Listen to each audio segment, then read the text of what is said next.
How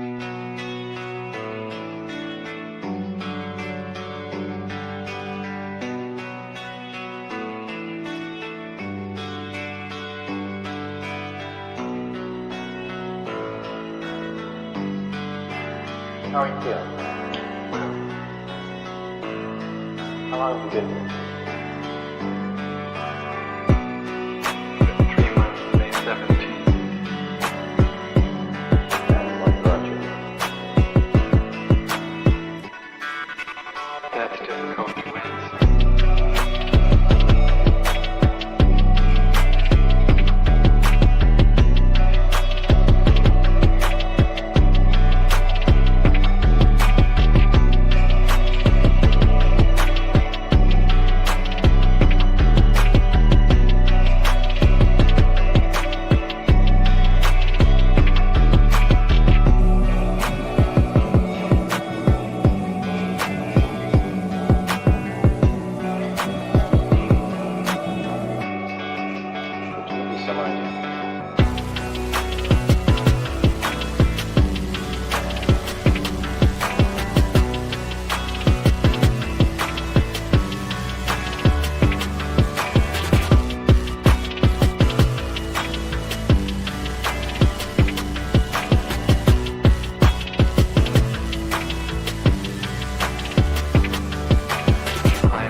Eventually resulted in your being here in the hospital.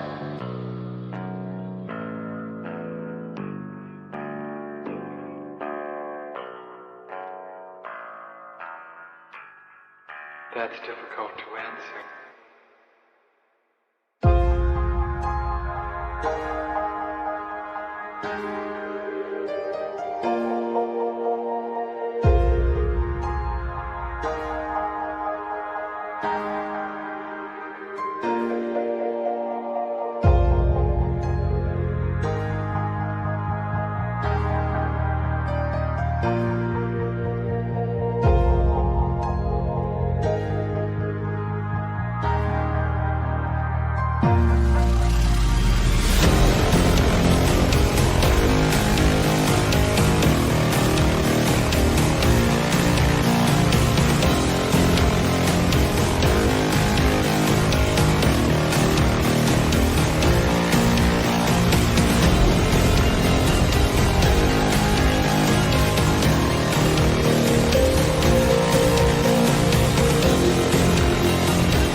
is the end. There's a noise inside my head of crying people facing death. Is this the end? Is this the end? Oh, I'm burning in the stone.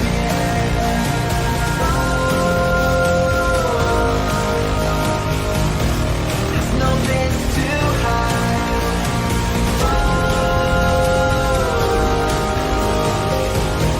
I'm burning in the stone.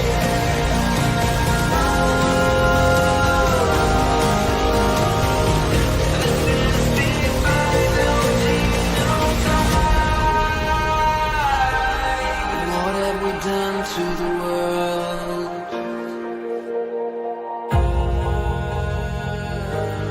What have we done to the world?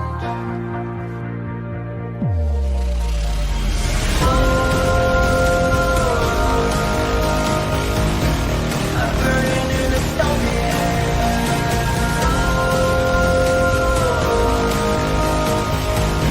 There's no place to hide.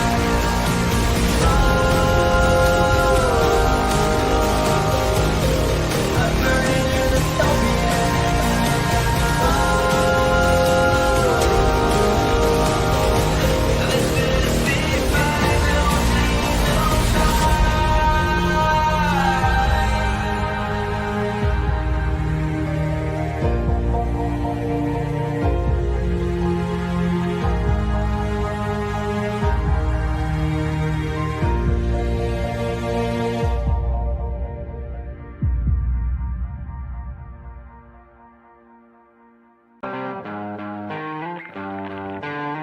sweet dreams are made of these. Who am I to disagree? Travel the world and the seven seas. Everybody's looking for something. Some of them want to use you. Some of them want to get used by you. Some of them want to use you. Some of them want to be out you.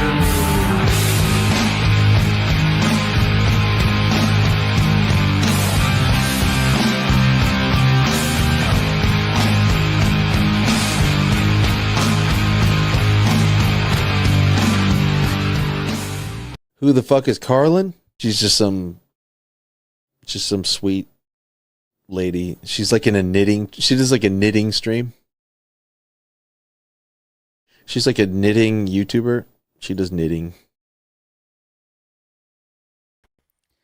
What up, everyone? Happy Friday, happy Friday, happy Friday. Do you guys know that I spent all day yesterday believing it was Wednesday? Literally.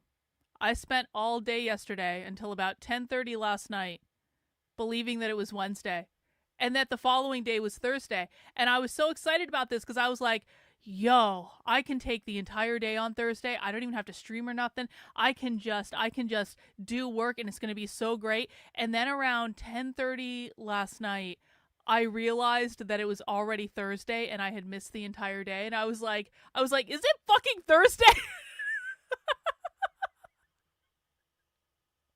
I was like, oh no, tomorrow's Friday. That means I have to stream on Friday and it's all over. It's all over. I had a whole day where I was planning on doing work and I was not reading a calendar correctly. You know what? Happens. It's been busy. It's been a rough week, as people know, but on Happy Hour, we have a little tradition on the channel where, you know, maybe we watch some lighter content, we drink some beer, we kick back, we watch some stuff that, you know, we just want to watch and stuff that makes me happy. Stuff that makes me personally happy. It's my stream, after all. And so I got a couple things we're going to be watching today. And the first one just got added last minute because it's so good. It's so good.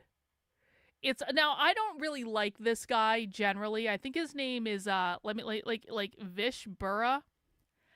I don't like I'm not normally like the biggest fan of this guy, like no shade or anything. It's just like not my particular cup of tea. But I have to say it got my attention when Mikael Olsen, who is James Lindsay's little lapdog, posted a big long rant about this monologue.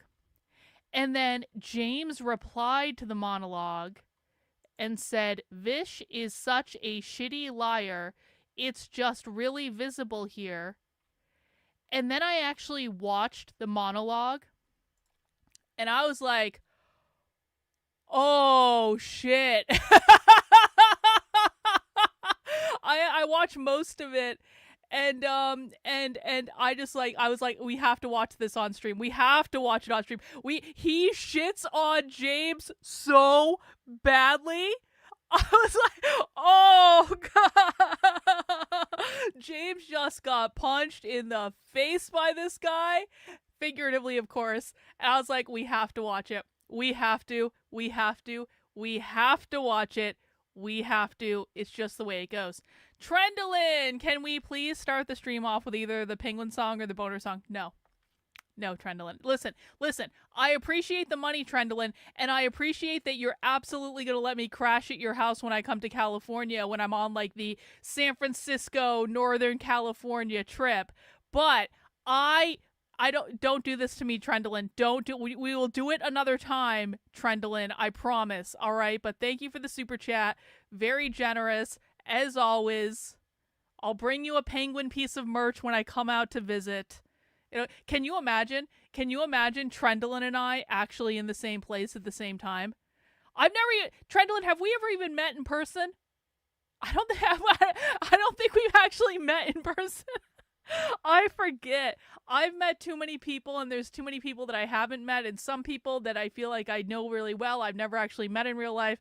Oh man, it's going to be great. It's going to be awesome. Yeah, we have not. Okay, confirmed. I didn't know what day it was yesterday and confirmed I'm correct. I was about to feel if I was wrong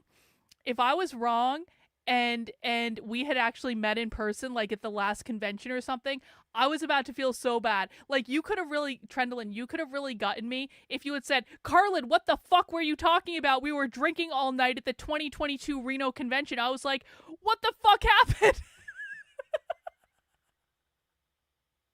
It wouldn't have been like out of the realm of possibility. I'd be like, oh no. Anyway. So we're going to watch this monologue. It's about 12 minutes long and it's awesome. And I've only seen most of it, but I it's pretty good. It's pretty good. And then Sargon did another smackdown of James. And I heard about this, and so people said it was pretty good. I haven't watched it yet, but apparently Sargon and James are in this perpetual fight. Isn't it funny? By the way, isn't it funny that James went out of his way to not only block me, but block every member of my community that's ever interacted with him? But he still keeps people like Sargon unblocked.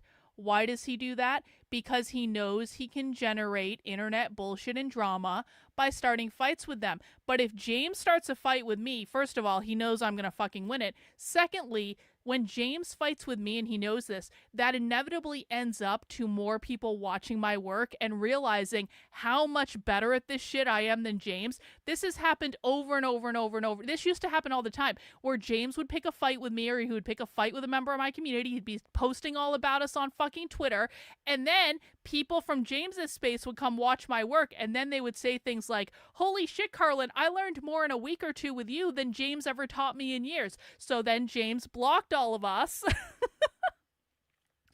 and now never mentions me again except to call me a fat stalker or something like that. Because James, of course, is perpetually pissed off that I stream his shit on the internet, and there's nothing he can do to stop me. And he's tried to get my YouTube channel taken down multiple occasions. And then when James couldn't get my YouTube channel banned, he reported me to the police for watching his videos on YouTube. I swear to God. And James claims the police told him that because James couldn't get my YouTube banned for watching his videos, the police apparently said that I was obviously a fed. So, okay. I mean, whatever. Whatever. Sargon can't poke holes through the capitalism Gnosticism intricacies. No, he can't. But you know what? That's all right. I still like to watch people shitting on James. That's just good fun. Murphy's Pool. You can stay at our house, but if you do, you have to keep 2 kittens. Well, no, I don't want it. I don't want cats. I don't want cats. No, thank you. Also, I'm not going anywhere near. I'm going to the West Coast, Murphy's Pool. I'm not going anywhere near you. I won't mention where you live, but I do know, obviously. So we're going to watch those videos, and then we are going to return to the video that I tried to watch the other day. I tried to watch this video the other day. Our dear, dear, dear Sophie has released an interview with Haymarket Books in which she wore a blazer and everything, and I want to listen to this interview with Sophie. And I love Sophie. Sophie is my Abolish the Family goddess. She is my internet girlfriend, and the longest standing internet relationship that I've ever had, even though it's not really consensual on her part. That's okay. And I want to watch this video with Sophie. And I was doing some research last night, and I ended up on Pinko's website. Pinko is a queer Marxist magazine. And I happened to discover that our dear Sophie has co-written with Emma Heaney, or there's been an interview, an article called On the Cisness of the Bourgeoisie. What does this mean? For like pop quiz for the chat. If you were to translate this title into English, what does On the Cisness of the Bourgeoisie mean? Remember, Sophie is a queer Marxist. She is a non-binary queer Marxist who mainly argues to abolish the nuclear family. She has written 2 books about abolishing the nuclear family. She has now released another book about enemy feminisms, which the idea behind that is you can't be a real feminist if you're not anti-capitalist. What does she mean when she says on the cisness of the bourgeoisie? Thank you, average person. You can't host me. You pick me up at the airport. Well, we'll figure something out. We'll definitely get together in Seattle. I appreciate you. Let's see. You think it means capitalism is normativity? Yep, I think that's a pretty good guess. On the normativity of capitalists. Yup. Okay, we're getting somewhere. On how the bourgeois uphold capitalist values. Okay, but what does that have to do with cisness? The capitalist norms of the capitalist? Yeah, well. Guys, what do these words mean? Come on, I need to see some effort. Thank you for the $1, Kimberly. I do appreciate that. Okay, what does cisness mean? Cis as opposed to what? What does cisness mean? What does cisness mean? Come on. Cis is the opposite of queer. Yes. What does it mean? Heteronormative? Yup. What else does it mean? Cisness equals the binary? Yup.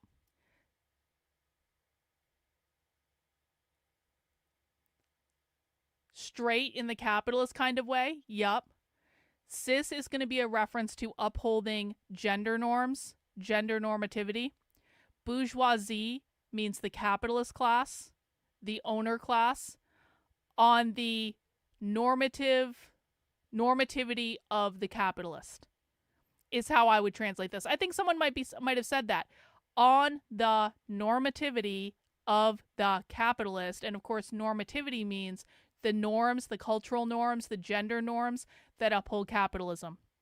So I want to read this article. If we get there, we may not get there. I may be drunk already. I might just want to save it for another day. But I am interested in what Sophie had to say in this article because I have a feeling that she said something that we're going to find useful. So I decided to do that. All right.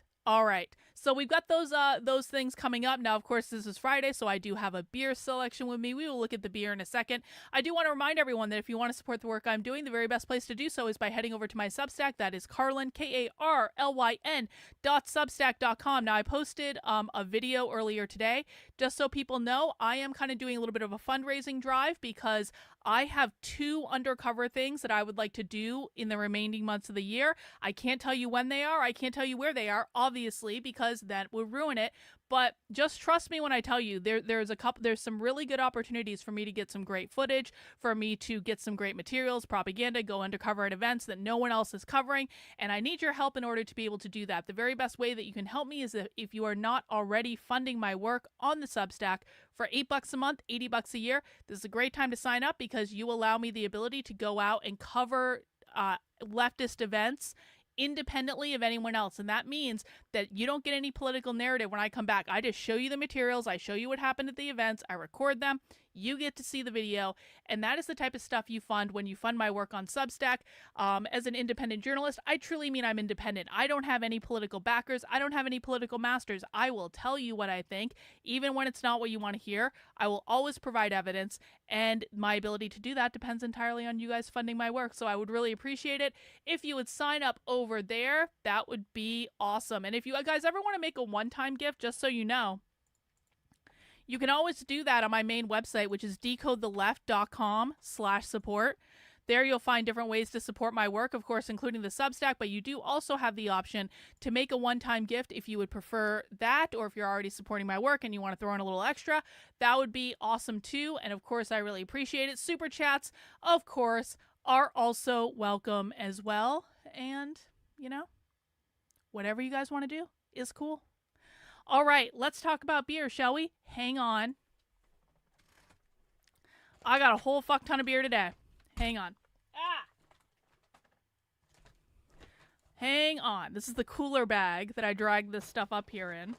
Because, of course, I do actually have a little fridge under my desk, but it's filled with leftover beer. So, I've got a couple things that I want to show you guys. Let's see. Okay. So the tradition on happy hour is this. The tradition on happy hour is I go to the craft beer store. I get 4 craft beers. Not that I'm going to drink all 4 beers on the stream, but because the ring comes in 4, okay? I like nice even numbers. If you give me a ring with 4 slots, I'm going to buy 4 beers. You guys get to vote on which beer I drink first. And I'm going to tell you about the ones I have. So the first one, I actually haven't had a Hefeweizen in a while. Hefeweizens are great beers. They're great beers for people who maybe don't think they're beer drinkers. You might think of something like a Blue Moon, would be like a normal. My husband loves Blue Moon. He drinks so much Blue Moon, it's fucking crazy. But I usually don't drink Blue Moon because I like to try different craft beers. And I saw this one today from Last Chair Brewery. Last Chair Brewery, I believe, is in New Hampshire, Plymouth. And this is a honey Hefeweizen. And so I've always had really good luck when I see honey beers, or like beers with honey in it, or there are some like really honey heavy beers. I've always had good luck with those. I really like honey in beer as an ingredient. It might seem counterintuitive, but usually they're very nice. So that is our first option. It's going to be the honey Hefeweizen. Second option, from one of my favorite New Hampshire brewing companies, which really should be sponsoring me, but isn't for some reason. This is Throwback Brewery. They are in, I always forget exactly where they're at. Hang on, where are you? Where are you? Northampton, right on the beach. So this is going to be their seasonal Oktoberfest. It's called Heidi Goes Seek. So it's going to be kind of your typical American style Oktoberfest, which is going to be a little bit malty, a little bit caramelly. Oktoberfests are a great beer. So we're going to try out their Oktoberfest. I don't think I've ever had it before, and I'm looking forward to that one. Next one is going to be a fruity sour. I just couldn't resist. I bet this is going to be really crisp and refreshing. It's a blackberry sour ale. It says It's Raining Blackberries. It is from Great North Brewing Company, which is in Manchester, New Hampshire. So that's our number 3. And the last one I got purely because of the can.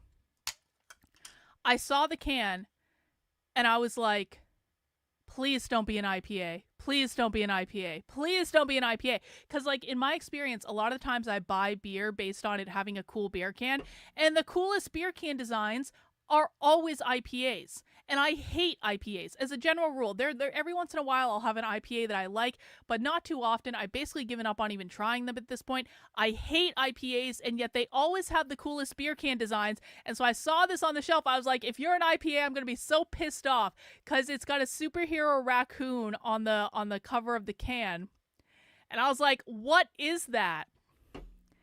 It's from Tripping Animals Brewing Company, and it is called Super Bandito, and it is a blueberry lemon sour. I was like, yes, blueberry lemon beer with a cool beer can, done. All right. So those are our options. I'm putting the beer vote in the chat now. Now, while you guys are voting for beer, I want to show you a couple other things, because one of the other things I did get at the beer store today, and we're not going to start off with this, I'm just going to show it to you. There's a brewery out of Seattle called Elysian. Elysian used to be an independent craft brewery. They sold out to Budweiser, whatever. But that means they're mass produced. And actually, Elysian's pumpkin variety pack is pretty good. You can get it pretty much anywhere in the country, and so this is one I'm going to recommend people try out, especially if you're new to beer. Most of the beers in the variety pack are going to be kind of like their normal pumpkin ale. It's called Night Owl, which is it's a fine beer. It's not the best pumpkin in the world. It's not the worst pumpkin in the world, but in the Elysium variety pack, there is a beer called Punkachino, which is a pumpkin coffee ale. This beer is so effing good.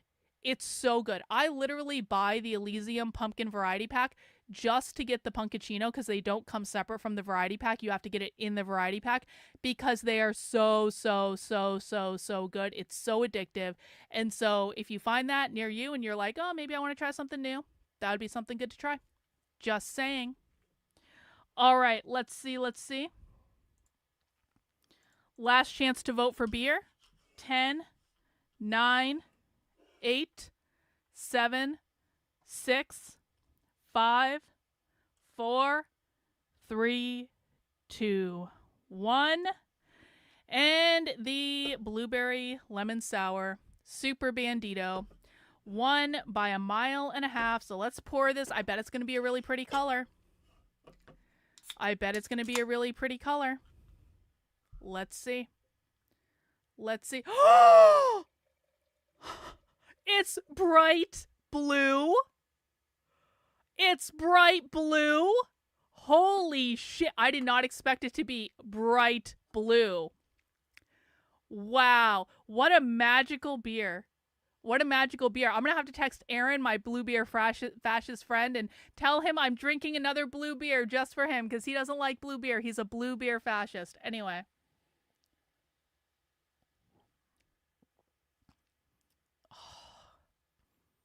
It's so good. Tripping Animals Brewery does it again. Where are they out of?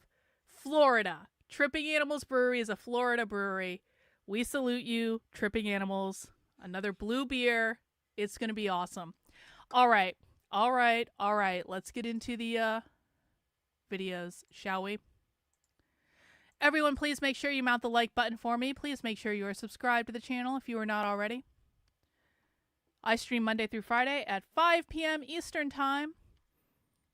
And Saturdays at 6 p.m. for Socialism Saturday. The first thing we are watching today is Vish Burra's epic monologue smackdown of the so-called woke right. And this was on the Matt Gaetz show, apparently yesterday.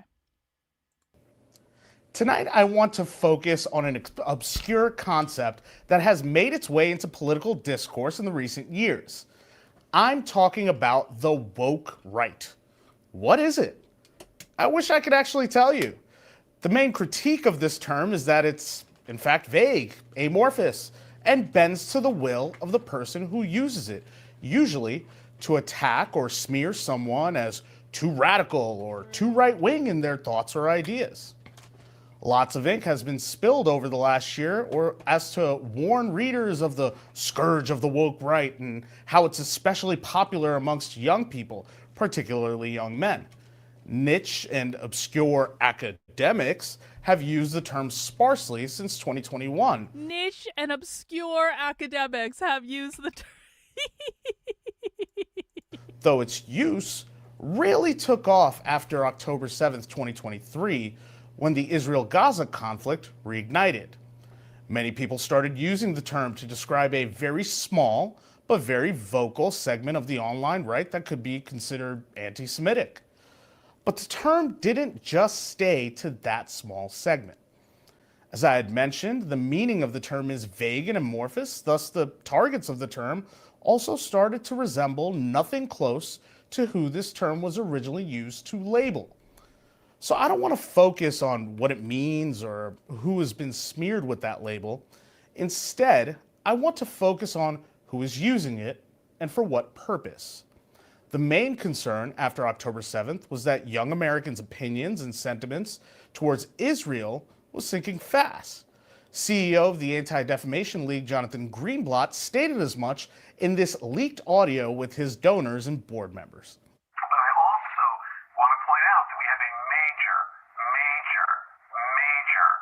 generational problem. All the polling I've seen, ADL's polling, ICC's polling, independent polling, suggests this is not a left-right gap, folks. The issue in the United States of support for Israel is not left and right. It is young and old.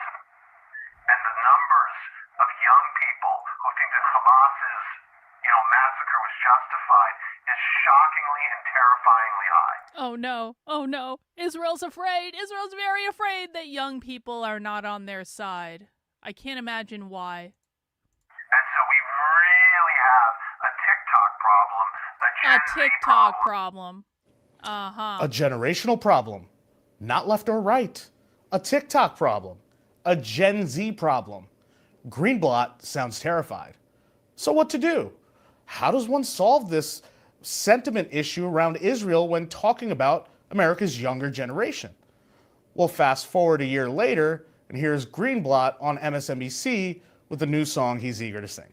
What I'm focused on, really, are how the fringes, like the woke right, the Tucker Carlsons, the Steve Bannons, the... Isn't that interesting? I hadn't heard this clip before this monologue. Isn't that interesting that Jonathan Greenblatt of the ADL seems to be using exactly the same talking points as James Lindsay?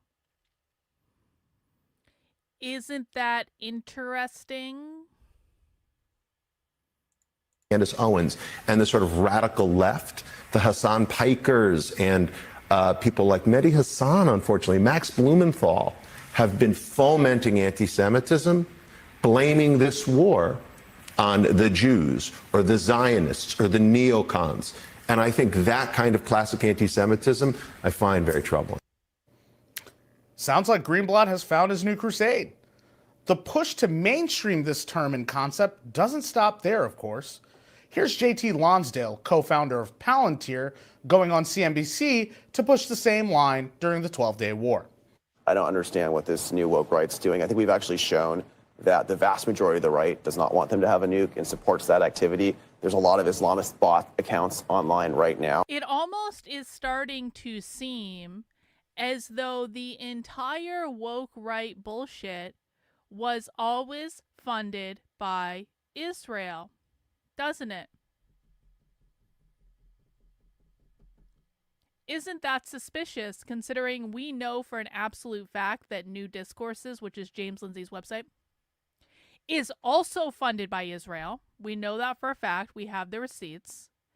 And now all of these Israeli shills, including Jonathan Greenblatt of the ADL, isn't it funny how they're all coming out and they all seem to be using exactly the same talking points? Isn't that funny, James? Trying to pretend that they're on the right, that they're against doing this, but they're hitting me right now. The new what he's describing is the new woke right. I heard, yeah. Is the new woke right, is Steve Bannon and Tucker Carlson part of that? Those guys are part of it, and a bunch of Pakistani accounts online pretending to be Christians are part of it.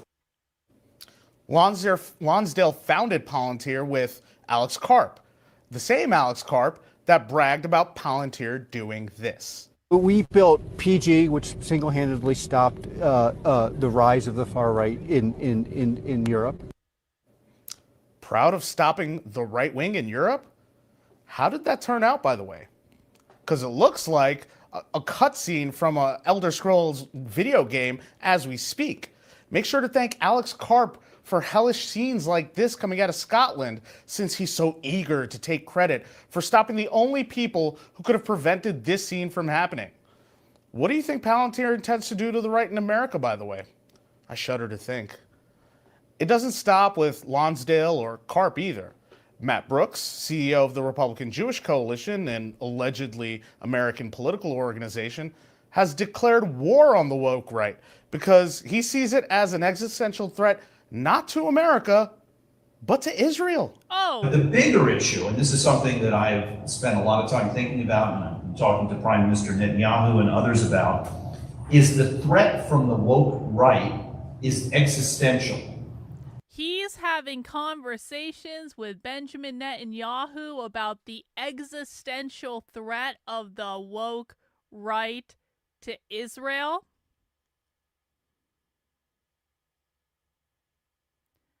You know, James Lindsay has always been really pissed off that he wasn't given access to the White House. James Lindsay has always been pissed off that no one in the White House would listen to him because Christopher Rufo and all of his also Israeli funded friends. By the way, Christopher Rufo and the Manhattan Institute, completely fucking Zionist funded. I hope everyone knows that. No one should believe one fuck off thing that comes out of the Manhattan Institute or anyone associated with it, and I mean anyone associated with it, because they're all funded by the same place. But my bigger point is this. If I'm James Lindsay and I'm an obvious narcissist and I need to be at the center of attention and I feel like I need to be at the center of the decision making and I feel like I'm being completely blocked out of the White House and I don't have any influence there, would it really be out of the realm of possibility that I'm going to go try to get that influence elsewhere because I really feel like I'm saving the world from fucking Nazis?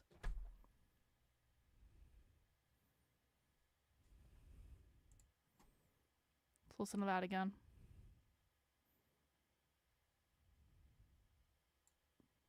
To America, but to Israel. But the bigger issue, and this is something that I've spent a lot of time thinking about, and I'm talking to Prime Minister Netanyahu and others about, is the threat from the woke right is existential. And by that, I mean, if we don't combat the woke right now, and if it follows the trajectory of what happened in the Democratic Party and gets a foothold and ultimately becomes the mainstream of the Republican Party, there is no party and nobody in politics to support Israel. Israel will be alone. If the Republican Party doesn't support Israel, then no one will? Why does the Republican Party in the United States have any fucking obligation to support Israel? It's a foreign country.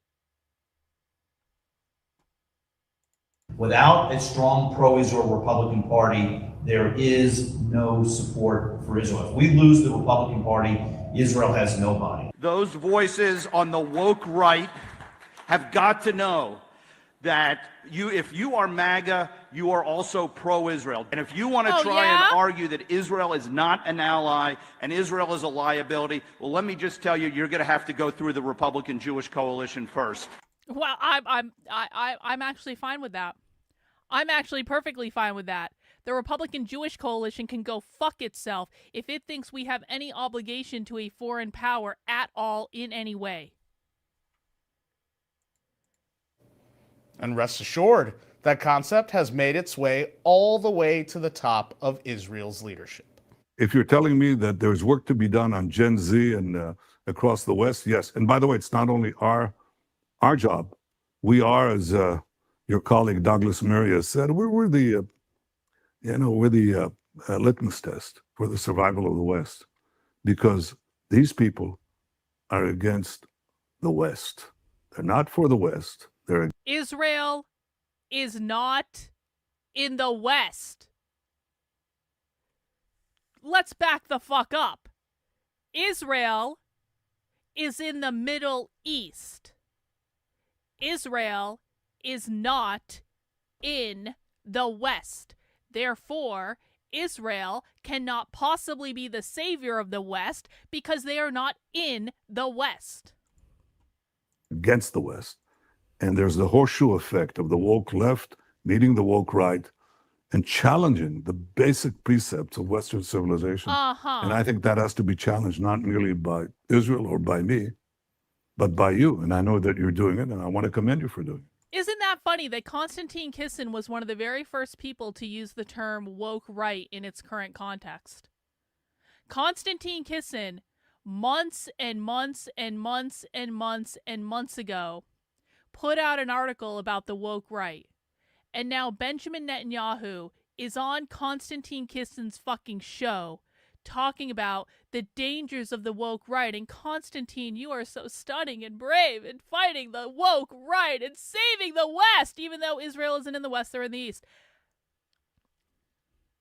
And isn't it funny that James Lindsay, right around the same time that Konstantin Kisin wrote that original woke right article, isn't it funny that James Lindsay started in on this at exactly the same time? And P.S., we 1,000% know that Michael O'Fallon, who is the person that funds New Discourse's website and owns the fucking properties, is also funded by Israel. And we have the receipts. I put them on my Substack probably about a year ago now.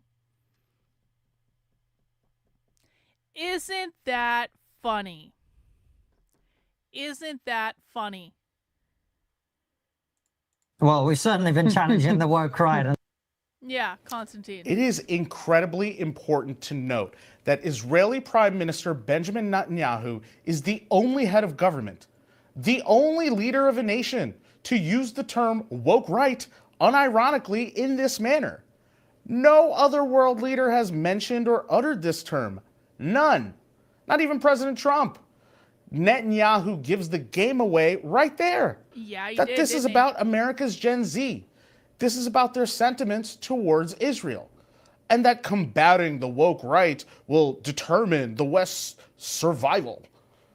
I want to say that it is highly inappropriate for the leader of a foreign nation to not only comment on the domestic politics of Americans, but then also incite rage and foment anger among our fellow Americans in response to domestic politics he doesn't like.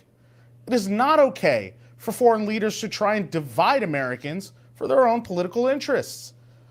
I have to ask, is the astroturfing of the term woke right a foreign influence operation being peddled by the Israeli government? Yes. That's exactly what it looks like. Duh. I know many countries try to influence our domestic politics, China, Russia, and the like. Guess what? They are all labeled as our adversaries and enemies. This is not the behavior we expect of our allies. Some might even say our greatest ally. If Bibi and Israel do not want to be accused of interfering with America's internal politics, then they need to stop doing exactly that. I don't think Israel came up with this woke right concept, but I do think that they cynically co-opted it for their national interests. Yep. And now want to use it to drive a wedge in not just American domestic politics, but particularly to divide up and destroy the MAGA right. This is not the type of behavior an ally of the United States should be engaging in. The only thing that Israel should be concerned with is if it has good relations with the American government, not particular factions within America. And so a word of advice to Bibi and Israel. Americans know you have big issues to resolve right in your own backyard, and we hope you bring the problems you face to a swift end. But when it comes to American domestic politics, listen to our founding father, Ben Franklin, and just mind your business. Joining me now is the man who wrote a piece for Chronicles magazine declaring the woke right crusade has already failed. He's the writer and host of Restoring Order, Patrick Casey. So, what do you think, Patrick? Do I have a case here? No, we're not watching Patrick Casey. We're not watching Patrick Casey. Patrick Casey can go fuck himself. But that was an epic monologue from Vishbura. That was awesome. If you're looking for it, it's on my Twitter. What an epic smackdown. James can go fuck himself. It would not, after I saw those clips, I hadn't seen some of the clips that were in that monologue. I am absolutely convinced that this woke right thing is funded by Israel. 100%. It makes no sense otherwise. This thing has been nonsense. Because here's the thing. James Lindsay has never actually been able to coherently and consistently explain what the woke right is. Now, we always knew what he meant because we were watching him do interviews about this on several different shows, and we kind of read between the lines. Oh, James is saying that anyone who isn't a classical liberal and anyone who doesn't support Israel is on the woke right. Like, it was very, very clear. But James was never actually able to explain what the woke right was. Do you guys think it's out of the realm of possibility that the reason that James Lindsay was never able to explain what the woke right was is because he's only saying it because he's getting paid by Israel to say it? If I have something that I'm really passionate about, I figure out a way to explain it consistently, concisely, and coherently, and I say the same thing over and over and over and over and over again because I know that the way people learn is through repetition. And so if I want people to understand a concept, I repeat it over and over and over and over and over again in exactly the same way. James has apparently sold himself to the highest bidder that would take him, which in this case was not the Trump White House, but he still wanted that influence, so he went to fucking Israel. And now he's spewing their talking points all over the internet and has been for months. And the reason that you can tell that this is not something he came up with is that he cannot even coherently explain what it is. And his definition of it changes all the time. From the very beginning, it would not surprise me from the very beginning if this was always an op funded by Israel, and that's why James kept getting elevated. Did anyone ever wonder why James kept getting on all these shows even though he became like politically toxic? James did these massive spirals where he was attacking everyone and their mother, and yet still he was getting booked on these big shows to talk about this concept. Did anyone ever wonder why? Why the fuck? You're watching someone have a massive mental breakdown online, attacking everyone and their mother, tweeting like, listen, man, I can forgive a lot of things, obviously. The internet is the internet. People are sometimes going to spiral. They're sometimes going to crash out. They're sometimes going to have a moment. But James's moment has been going on for over a year. This asshole has been spiraling on the internet every single day for over a year. He has no credibility anymore. He has completely blowtorched anything that he ever offered, and yet still people are acting as though he's a reputable source on these big shows. Why do you think he was able to do that?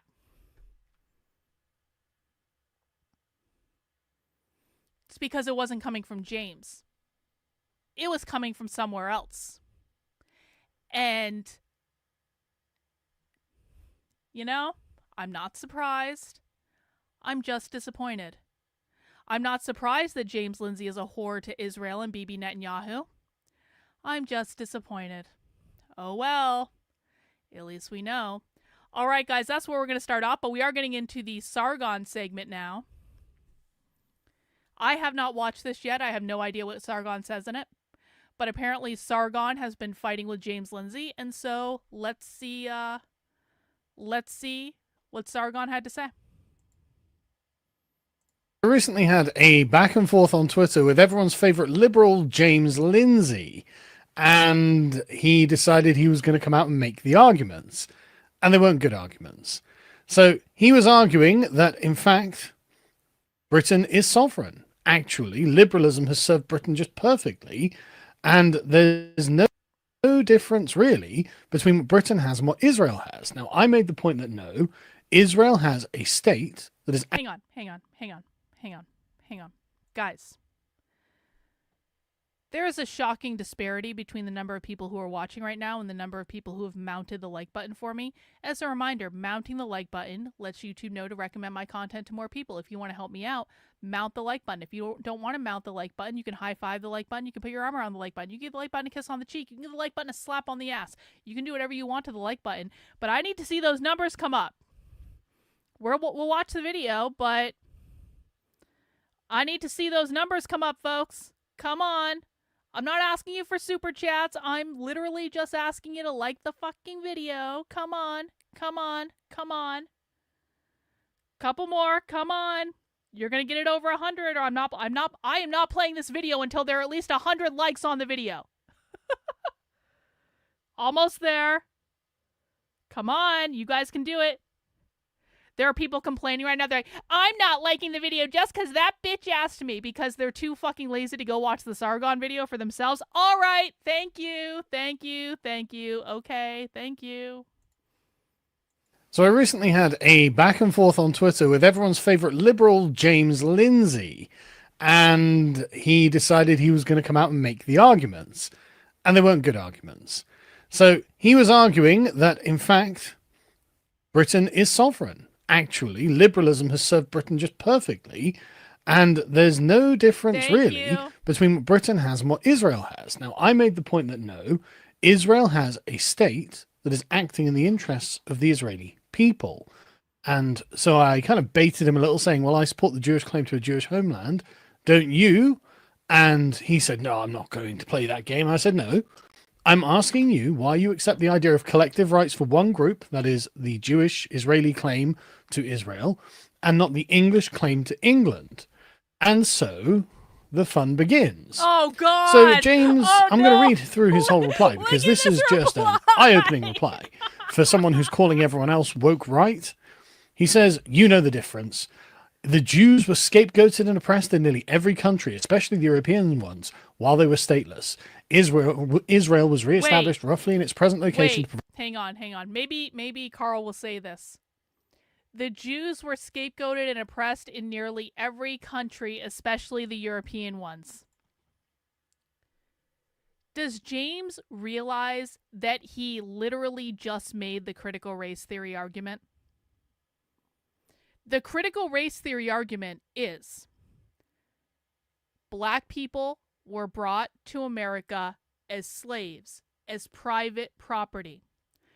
That is what created white people, the capitalists, the bourgeois, and black people, the property, the owned.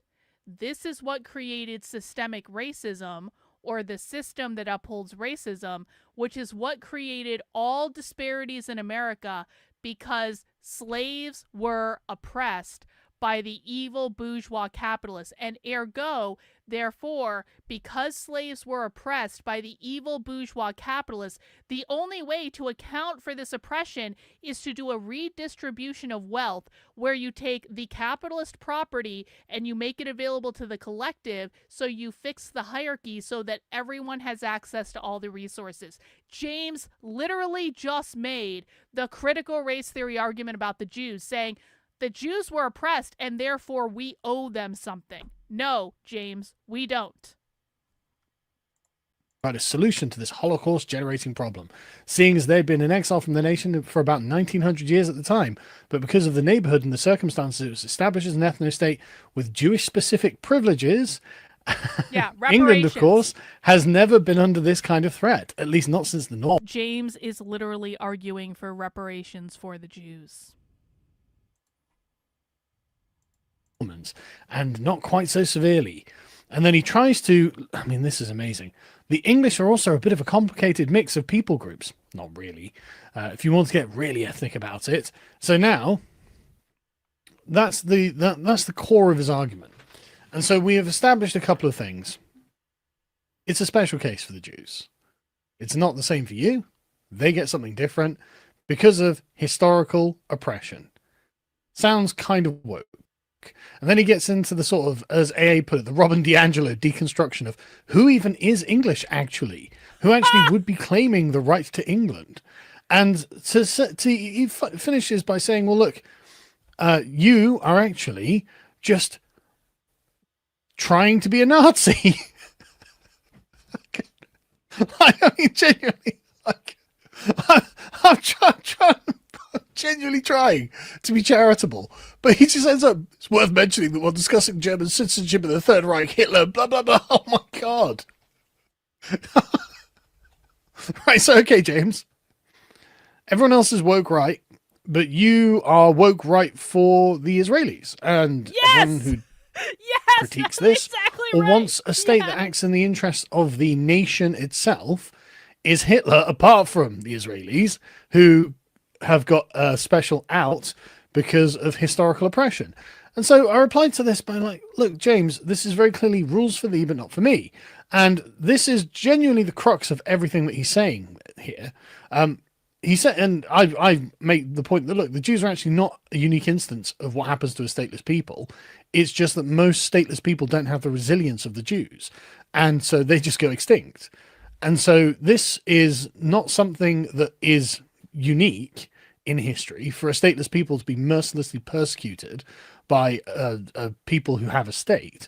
But also, surely this makes the point of why every nation would want to have a sovereign state to prevent this kind of thing from happening. I mean, the old world is full of ethnic states for a reason. They solve a problem. And again, he points out that this is a special carve-out for Jewish people to have a state that works in the ethnic interest of the Jewish people in Israel, and no one else has allowed it because otherwise there's something wrong with liberalism and everyone becomes a Nazi overnight or something.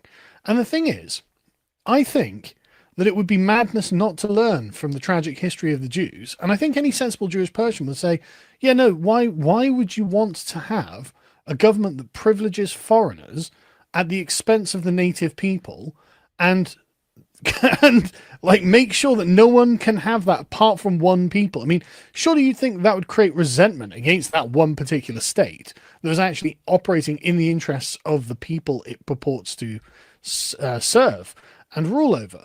And again, what exactly is the argument here for not having a state that works in the interests of the native British population, other than you're going to be a Nazi? Again, it's very peculiar. And it seems to be James's ideological commitment to being a liberal. And frankly, I just like, look, we're not Nazi Germany. This isn't World War II. None of this sort of thing's going to happen.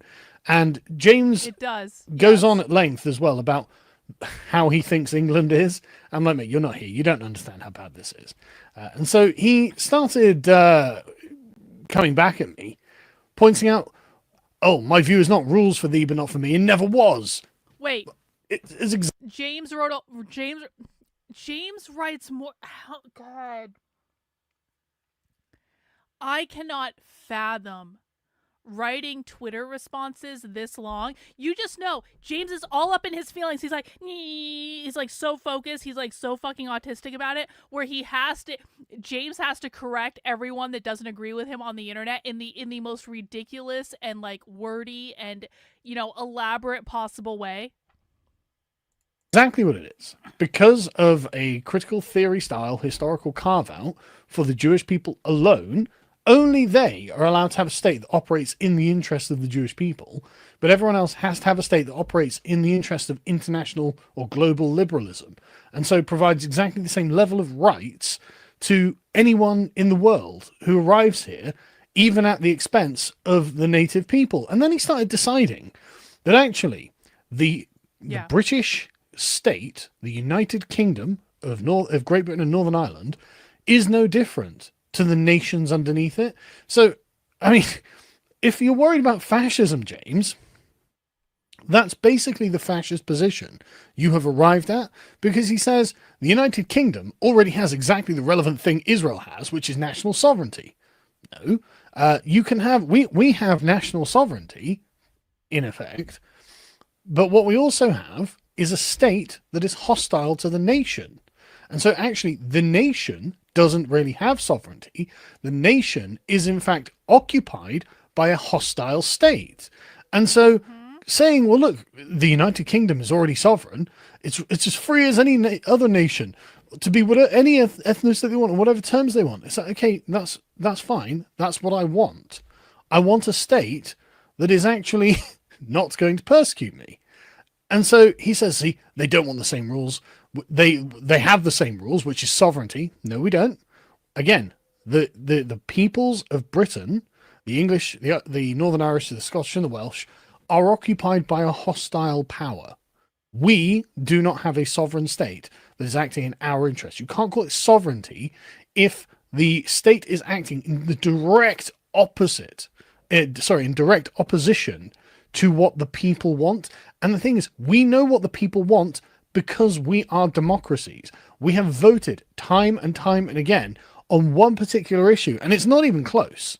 It is absolutely not even close. And the public polling has been consistent for decades, coming on a century now, actually. And yet, the English are being turned into a minority in their own country. In the top 5 largest cities in England, the English are a minority. In their own capital, we're a minority. Whenever there is a conflict of rights between, say, young girls who don't want to be raped and, say, certain communities in the country, for some reason, the state always finds themselves on the side of the foreigner.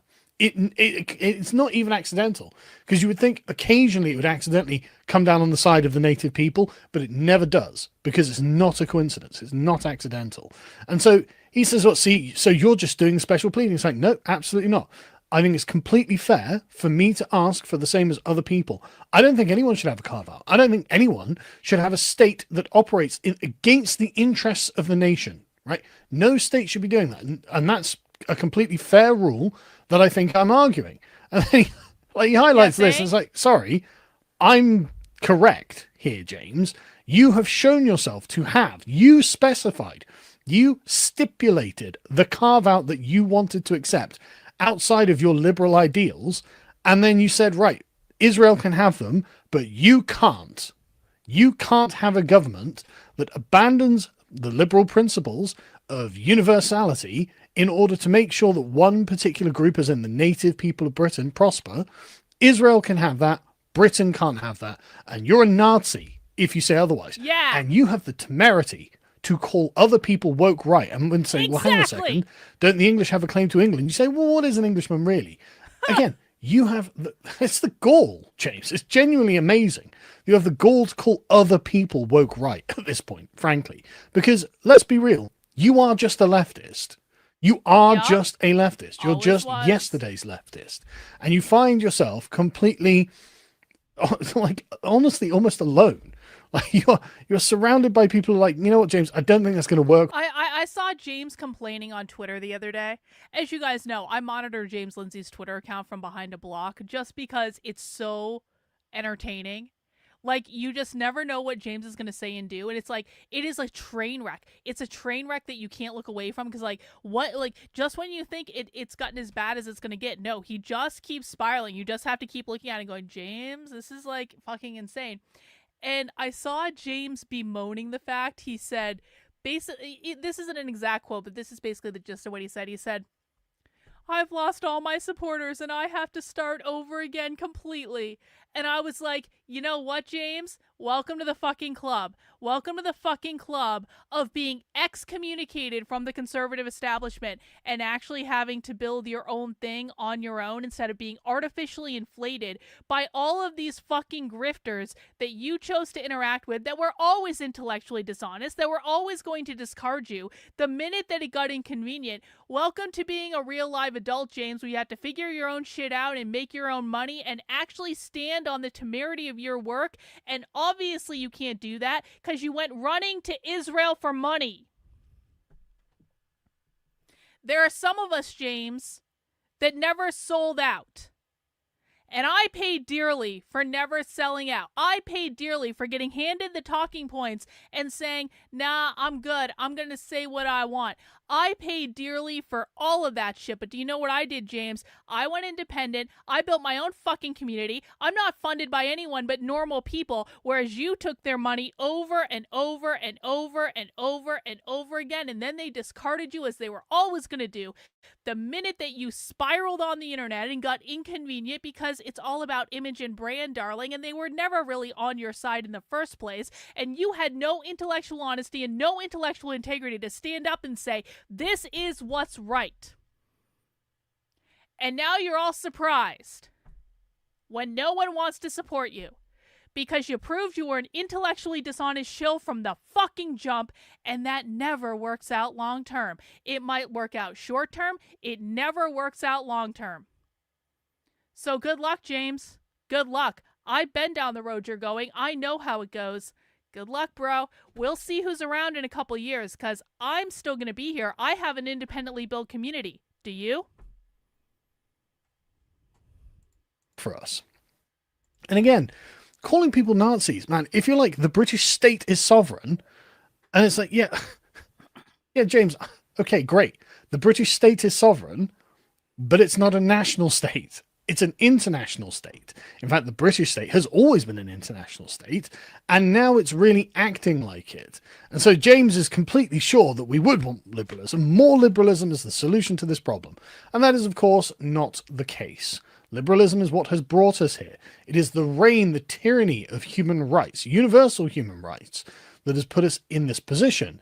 And so James, being very disconnected from the situation and being a massive woke ideologue, can't seem to figure out exactly what the British people are saying when they say, oh, we're actually being oppressed by our own government. We actually have a government that considers foreigners first in everything and the British people second if we are ever considered at all. We would prefer it if we had a state like Israel's, so the native people of the country, the Israelis, are considered first and foreign people are considered second. And that's not really very controversial. But like James says, no, the British state is sovereign, and so the power resides in them. Again, not very liberal. Like a liberal would say, well, hang on a second. If you're not happy with the government, I mean, especially an American, you'd think would say this. If you're not happy with the government, don't you have like a right of revolt or something? If you're not happy with that government, government's instituted among men for their own well-being or whatever. So you have a right of revolt to overthrow that government. And James is like, no, the British state is sovereign. The British state is what you're going to get. The British state is doing everything it ought to do. And you have exactly the same as Israel, which is why you're getting stabbed in the back and the Israelis aren't. And so it's like, right, okay, I would believe that if the British state didn't just come off the top rope and absolutely body slam you, James, because today they literally ruled and decided, the Home Office literally appealed to the courts and said, you know what? No. And this is just, it's honestly, it's kind of ridiculous, right? It's kind of ridiculous. I know you see the whole headline there, right? Rights of asylum seekers trump the people, the rights of the people of Epping. Wow. That's what the so Home Office in this country, run by Yvette Cooper, the Home Secretary, one of the leading cabinet members of the British government, the British state, have decided is the case. And so I don't want that.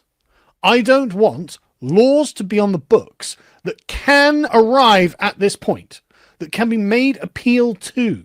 As in, it should never be possible to be able to appeal to the rights of foreigners over the rights of British people when they're in conflict. Right? The state should not be possible, and I'm sure this couldn't happen in Israel, and it certainly won't be something that we'll be settling for.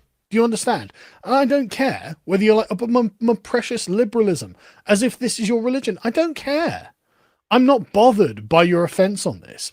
I'm bothered by the fact that I'm literally a second-class citizen in my own country. This is preposterous.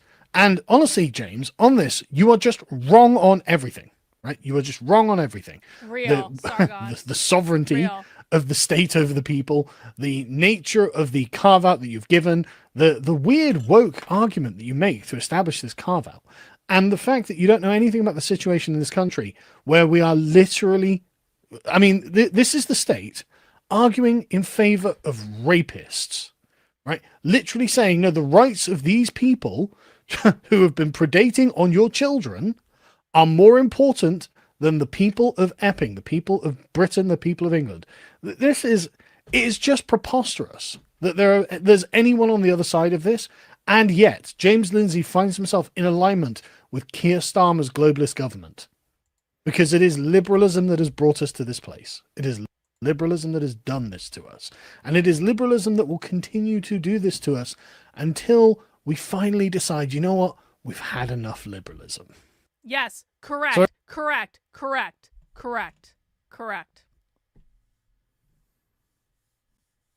Classical fucking liberalism, which I don't think is any different than normal liberalism, if I'm being honest about it. The reason we have the problems we do is that liberalism, classical liberalism, whatever, will always be ineffectual at solving these problems. Listen, someone posed a question to me the other day. Someone posed a question. I was in one of the CQ Twitter spaces, and I was on the stage, And I left because I didn't feel like talking anymore. And obviously, as soon as I left, someone actually posed a question to me, and I didn't get a chance to answer it because they'd already moved on to other topics by the time I got backed up on the stage. But someone posed a question. They said, Karlyn, where are you in terms of National Socialism? Now, I want to be very clear. I do not consider myself to be a National Socialist in any way. In any way. I am not a Nazi. I'm not a National Socialist. I disavow all political parties. I am independent. I am not a part of any political tribe. I don't want to be part of any political tribe, but I want to explain something to people. I was a Democrat for 20. One of the criticisms I often get is, Karlyn, you change your mind on your political tribes all the time. I can understand how it might seem like that from the outside perspective. But let me just take you through my journey, and I'm going to tell you guys where I'm currently at. I was a Democrat for 20 years. I was your average kind of normie liberal. I grew up in Vermont. I had the influences I had. I was a Democrat for 20 years up until 2019. In 2019, social justice took over my knitting community, and everyone started going crazy, and I was like, what the fuck is this shit? And I woke up and I started realizing that everyone had lied to me about what the left was. And at that point, I left the left, I left the Democratic Party, I got thrown into the conservative ecosystem. Now, I was always very clear. I was very clear the entire time. You can go back and look at videos of me in 2020. I said over and over and over and over and over again, I'm not conservative. I have never considered myself a conservative. I was saying this in rally speeches when I was trying to get people to vote for Trump and leave the left. I was saying, I am not a conservative, but... So I did this all throughout the 2020 election, right? Where I was traveling all over the country with the walkaway campaign, doing all these rallies, giving all these speeches, doing all this stuff. I was at January 6th. I did not go in the building, obviously. I was interviewed by the FBI. Contrary to what James Lindsay says, James says she was never interviewed by the FBI, so she must be a fan. I absolutely was interviewed by the FBI. I had to spend thousands of dollars on a fucking lawyer. After January 6th and after Joe Biden got inaugurated, I left the conservative activist sphere and I became a libertarian. And the reason I became a libertarian and started getting involved in Libertarian Party politics is that I always considered myself to be more of a libertarian. And as I live in New Hampshire, I live around a lot of libertarians. And so I started connecting with a lot of libertarians around here who taught me about libertarian philosophy and all that stuff. And I was like, oh, this sounds like me. So I got involved in Libertarian Party politics. I was involved in that for a couple of years, going to all these libertarian events, all that sort of stuff. Libertarian Party politics sucks. It sucks. There's so much infighting and bullshit and nonsense. And 2 years of being involved in Libertarian Party politics showed me enough to know that the Libertarian Party is never, never, never, never, never going to be effective. I say that with all due respect of the many libertarian friends that I have. I personally love libertarian philosophy, but libertarian organizing is a fucking joke. Libertarians will never be able to organize. They will never be able to work effectively. And so at some point, no. Angela is one of the chief problems. Let me tell you what. I'm not going to complain about her, but Angela McArdle can go fuck herself right off. At some point, I had to face a reality, which I think happens when you're an adult, which is to say, just because I like something doesn't mean, okay, bro, you're not smart enough to be in my chat. Go away. No. Anyone who thinks that Angela McArdle is the greatest thing since sliced bread can go the fuck away. You failed the IQ test. Go away. At some point, I had to acknowledge that if the libertarians had no hope of ever getting their act together for anything, and if we continued down this classical liberal road, then at some point the far left was going to win and kick all of our asses, and it was going to be all our own fault because we were unwilling to do what was required to stop the problem. My number one priority is and always has been stopping the left from winning and overthrowing the country. And I really do believe they're going to do that. I spent all my time studying the far left. I study their activists. I study their organizers. I know what they're doing. I know how much further along they are than most people think. I 100% believe that we have 10 to 15 years before the far left tries to overthrow the government. And I think once they try, they're going to win. I don't know exactly when it's going to be, but they're absolutely going to try at some point. The Civil War is not Democrat versus Republican. The Civil War is radical revolutionary socialists versus the federal government. So I think that at some point, I had to look at the situation and say, even though I myself, the left will win, and I would bet all the money in my bank account, you don't even know how the left defines capitalism. So if you don't know basic 101 level stuff about the left, your opinion does not matter. At some point, I had to say, classical liberalism has gotten us in this position. Libertarianism is not going to solve the problem. Conservatism is not going to solve the fucking problem. The Democrats sure as shit aren't going to solve the fucking problem. There is one thing, and there is one thing only, that has the hope of beginning to solve the problem. And that, ladies and gentlemen, is basically fascism. And so I firmly believe that one of the most insidious ideologies on the left, which is queer Marxism has infested our entire schools. Queer Marxism has convinced half the population in public schools right now that they don't have a gender. 40 to 50% of kids in public schools right now believe that gender is a fluid concept. They believe gender is not real. That is all because of queer Marxism. And I firmly believe if we allow this queer shit to go on completely unchecked, they are going to destroy gender. They're going to destroy the meaning of gender. They're also going to abolish the nuclear family. They are going to get rid of all of the norms that uphold productive, stable society, because that is what the left is trying to do. And so for my money, if we can start banning queer shit and burning the books, I'm not joking about this. I want to have book burnings. I want book burnings to come back. I think we should be pulling all this queer shit out of the libraries, starting a fucking fire in the parking lot, having giant ass bonfires of any queer and gender ideology at all. I think we need to ban the publication of it at all, at least a moratorium for like 10 years until kids stop believing that gender is not fucking real. And I think we need to imprison anyone that writes it. And I think we need to imprison anyone that teaches it, especially in schools, to kids. Now, that's not a very classical liberal philosophy. But again, this is not about my personal feelings. This is not about what type of libertarian world do I, Karlyn Borysenko, want. This is about what do I think is required to actually fix the problem that we are in? And sometimes, when you're an adult, you have to say, you know what? It's time to put my fucking feelings aside and do what I think is best to achieve the actual goal. We are not going to beat the far left until we start banning and imprisoning people who push this fucking ideology. It should just be banned. They shouldn't be able to teach kids that gender is not fucking real. They shouldn't be able to teach kids that they live in a fundamentally oppressive society, because they do not. We need to ban it. We need to burn the fucking books. We need to prevent the publication of it.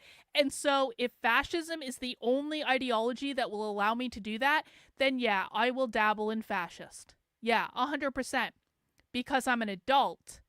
And I know that sometimes we don't get everything we want. So do I consider myself to be a national socialist? No, not in any way. I'm not a part of any political tribe. I am completely independent. But facts are facts. And I don't see any way out of this problem until people start taking it a little bit more seriously. So that is the answer to the question that the person had for me. And I hope that clears up my political journey. Because it's not as though my opinions have actually changed. My understanding of the severity of the problem and what is required to fix it is what has actually changed. And there are people who are willing to do what's required, and there are people who are not willing to do what's required. And the people who are not willing to do what's required are crying all over the internet about how Israel is oppressed and we all need to support them and send them all our money. I don't give a fuck about Israel. I don't give a flying fuck. I want them to go away. I want them to stop taking our fucking money. I want them to stop demanding stuff from us. That has nothing to do with us. So, that makes me fascist. If that makes whatever, so be it. I don't really care anymore. Labels mean nothing. That's what I think. Anyway. That's Sargon. I appreciate Sargon very much. Hey, do you guys want to watch some Queer Marxism? It's a little bit of a transition. I understand. Do you guys want to know what a real queer Marxist is like? We're going to transition into another video. This is a video that I've been wanting to watch for a while. Now, for those of you who are curious about how my teaching is better than James Lindsay's teaching when it comes to the left, stick around. I'll show you a thing or two. We are going to be watching the Ginger Dragon, Sophie Lewis. Sophie Lewis is an abolish the family queer communist. When I teach people about the far left, I don't talk about the philosophy that was written 150 years ago by dead people. Not that that's not important, it is. But when I teach people about the far left, what we do is we watch real far leftist videos, we watch the real activists, we listen to them talk about their ideas, and we literally just translate their language, which they do speak a different language in a different dialect, into English so we can understand what they say. Sophie Lewis is our goddess. Sophie has written 2 books about abolishing the nuclear family. Sophie has a new book out, which I happen to have a signed copy of right here. One of my supporters was so nice that they went to a book signing that Sophie did and got Sophie to sign a book to me without telling Sophie who they were signing it to. And Sophie's new book is called Enemy Feminisms. And basically the premise of this book is that there are lots of different kinds of feminists and that you are not a real feminist if you are not anti-capitalist. And so Haymarket Books is the publishing company for the book. They are the largest socialist book publisher in the United States. We watch them all the time. And they did an interview with Sophie. And so we're going to watch Sophie and we're going to hear what she has to say. And if you want to learn about the real queer Marxist left, this is your girl. So if you just came for the Sargon stuff, that's over now. You can depart, but if you want to stick around and learn some socialism, you're welcome to stay. Please mount the like button for me if you should be so kind, and let's hear what Sophie had to say. What do I mean by enemy feminisms? All of the different words we have for, quote unquote, problematic feminisms or insufficient feminisms, corporate feminism, neoliberal feminism, lean-in feminism, governance feminism, you name it. There are actually too many to count. We're not necessarily always being heard in all conversations as a form of coherent ideology and practice that is not simply a variation on a theme with some sort of problems that we could fix by adding more intersectionality or expanding the tent or something like this, but are actually internally coherent. The hell, YouTube? Like I say, but literally antagonistic to what we, as sort of anti-capitalist. Oh, bro, I'm very sorry. You just failed the IQ test. You just failed the IQ test. You don't even understand what private property is, bro. I do not. You are in, Joseph, you are in my fucking house. You are in my house. Let me speak libertarian to you, asshole. You are in my house. My YouTube channel is my house. You are on my private property. Therefore, if I want to kick your ass out because you're not smart enough to be here, I will do that because you are on my private property. This is not public property. This is not the public square. This is my fucking house. If you don't like it, get the fuck out. If you keep whining in my chat, if you whine one more time, you're going to be permanently banned, and that'll be that. Oh no, Joseph just got banned. Oh no, he's gone. Oh no, never to be seen from again. He's gone. Bye. Left feminists want to struggle for.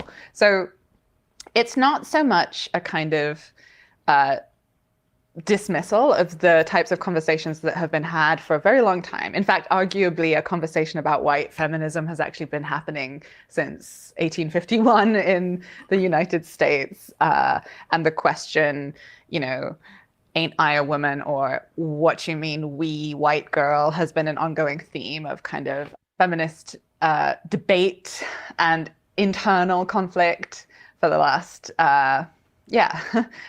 150 years at least.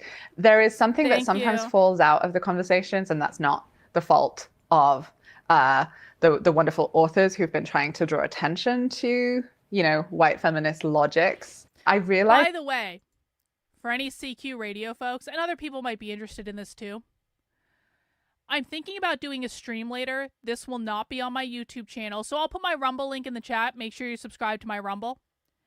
I'm thinking of doing a stream later where I want to listen to the audiobook of the Turner Diaries. And the reason I want to listen to it is obviously it's a horrible, vile book, YouTube. I would never endorse the Turner Diaries. Obviously, it's the worst book that's ever been written, disavow, all that stuff, YouTube, obviously. But I read the Turner Diaries in college. And just because I was interested in extremist stuff and banned books in college, and so I read it. And I remember being pretty shocked by it at the time. And I've kind of thought a lot about the Turner Diaries, and I actually started rereading it a couple years ago, but I never finished it. So I've been thinking about going back and just listening to the audiobook of the Turner Diaries and just seeing what I think of it, which I'm sure will be awful and vile and wrong, YouTube. I'm disavowing this book totally and completely. I would never do this on YouTube, but maybe on Rumble I can listen to the Turner Diaries, and maybe they will let it's just a banned book. If you don't know what the Turner Diaries is, don't worry about it, but I'm kind of thinking about doing that.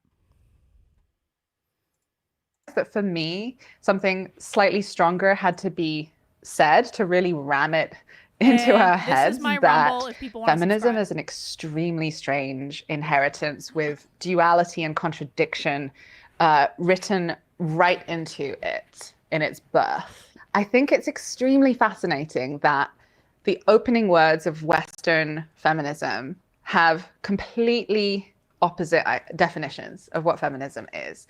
Mary Wollstonecraft says that feminism is about elevating the status of mother within the private nuclear household without having to change necessarily all that much more about the world. And you endow her with education and rationality and a kind of humanity and personhood that comes with a... Okay, let's go back. Let's back up. Sophie just said that one person defined feminism as elevating the mother within the nuclear household. Pop quiz for the chat. Is Sophie Lewis, who is a queer abolish the family communist, is Sophie going to agree with the definition of feminism that involves elevating the mother within the nuclear family household? Why or why not? What do you guys think? Is Sophie going to think this is a good definition of feminism? Let's listen again. Western feminism. Of completely opposite definitions of what feminism is. Mary Wollstonecraft says that feminism is about elevating the status of mother within the private nuclear household without having to change necessarily all that much more about the world. And you... Is Sophie going to agree with that? No. No, Sophie's not going to agree with that, because elevating the role of mother within the nuclear household still keeps the patriarchy in place. The nuclear family, they believe, is Okay, so here's what the left thinks. The left believes that capitalism, which is defined as private property ownership, created the gender binary. The gender binary means men and women. The gender binary put men in the workplace where they had all the power and all the money. It put women in the home where they did the unpaid labor of having and raising the next generation of proletarian workers within the nuclear family. This is also called the gender hierarchy. It's also called the patriarchy. In order to abolish the gender hierarchy, they need to abolish all gender roles. So that means they want to abolish the concept of men. They want to abolish the concept of women. That's where the idea of non-binary, no binary came in. And that means everyone's on the same role. The reason they want to do that is because they need to abolish the nuclear family. They believe that the nuclear family as an institution is the reproduction mechanism of capitalism. The idea is mothers have children, raise them within a capitalist, Fordist nuclear family with capitalist values, and therefore it is the nuclear family itself that perpetuates the institution of capitalism. When you understand that the left's goal is always and forever to abolish capitalism, and everything they do is about abolishing capitalism, then you understand this is not satanic, don't make shit up. Then you understand why they want to abolish the nuclear family. It's not this idea that the right has, which is they don't want you to be beholden to anyone but the state. That's not it at all. They want to abolish the nuclear family because they believe the nuclear family is literally where capitalist society is reproduced. In order to overthrow capitalist society, which is the goal of the left in everything that they're doing, they have to abolish the place where capitalism is reproduced. Does everyone understand that?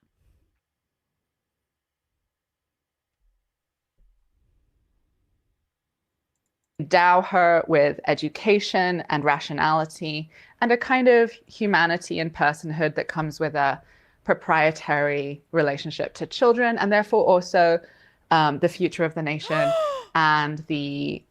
Sophie just said the nuclear family has a proprietary relationship to children. Listen. Household without having to change necessarily all that much more about the world. And you endow her with education and rationality and a kind of humanity and personhood that comes with a proprietary relationship to children. And okay. Proprietary relationship to children.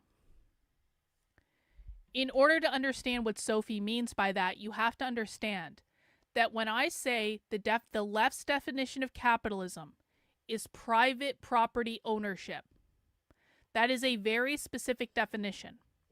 One of the definitions of private property ownership that the left has is that they believe parental rights over the children are a form of private property ownership. Therefore, the left believes that they need to abolish parental rights because parental rights are a form of capitalism. There's lots of different reasons they believe that. I don't want to go into the whole spiel now. There are several different aspects of it, but what you need to know right now is that parental rights are a form of capitalism that will be abolished when people like this win. This is why people need to take this seriously. And so when Sophie is saying motherhood comes with a proprietary relationship to the children, what she means is it comes with parental rights. And they don't view that as a good thing. Therefore also the future of the nation and the fortunes of the British Empire. And this to her is what feminism is. It's, raise up mother. And a few years later, the word feminism gets invented in the West by a French utopian socialist called Charles Fourier. And he says that feminism is the literal opposite. It's the insurgency of women and children against the private nuclear household. Oh. It's the abolition of the family. It's the communization of care. And so basically, there was a group of feminists that had one definition of feminism, and their definition of feminism was, hey, let's treat women a little bit better while still retaining all of the institutions that uphold society. What Sophie is saying is, after the enemy feminists came along, the enemy feminists are the ones that are like, can we just treat women a little bit better while still maintaining all of the institutions of society? There were these other people, communists, that came along and said, you know what? Real feminism means we need to overthrow and abolish the nuclear family. Just like I just explained. Listen again. Which include what she calls the private nuclear family. Remember where I said they said parental rights are a form of private property? The nuclear family is the reproduction mechanism of capitalism. Capitalism means private property ownership. The reason she calls the nuclear family the private nuclear family is they see it as a form of capitalism.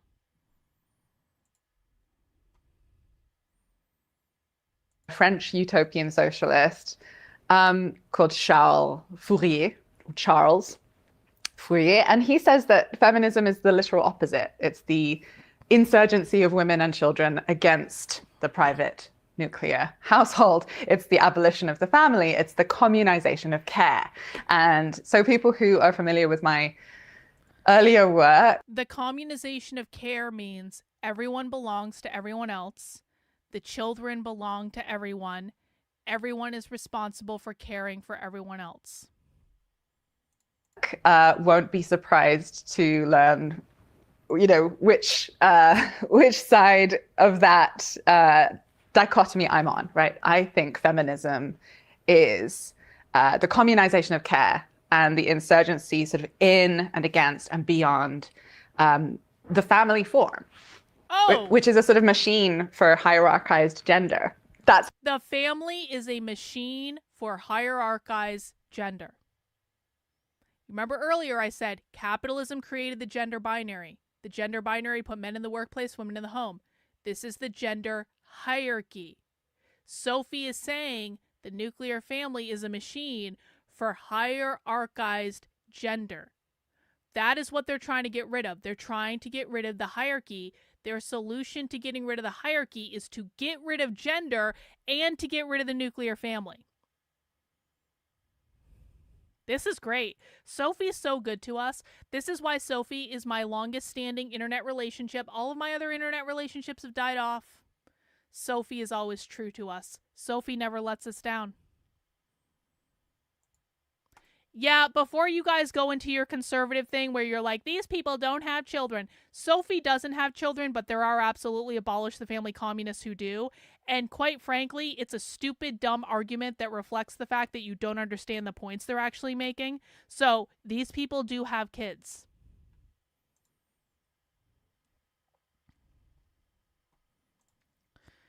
In the past, you've said socialists and the capitalists will fight with each other. Are they just going to get along? No. Socialists want to overthrow capitalism. There is no universe in which socialists are going to get along with capitalists. Socialists want to overthrow capitalism. Which side of that dichotomy I'm on, right? I think feminism is the communization of care and the insurgency sort of in and against and beyond the family form, which is a sort of machine for hierarchized gender.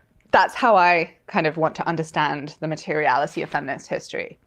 But unless we see both of those, and they're both feminism, I think it's extremely difficult to say Mary Wollstonecraft's not part of feminism. I mean, we can do that if you want. I'm sitting with this kind of contradictory set of imperatives that we have in our movements where people want to say, that's not real feminism, that's not real feminism.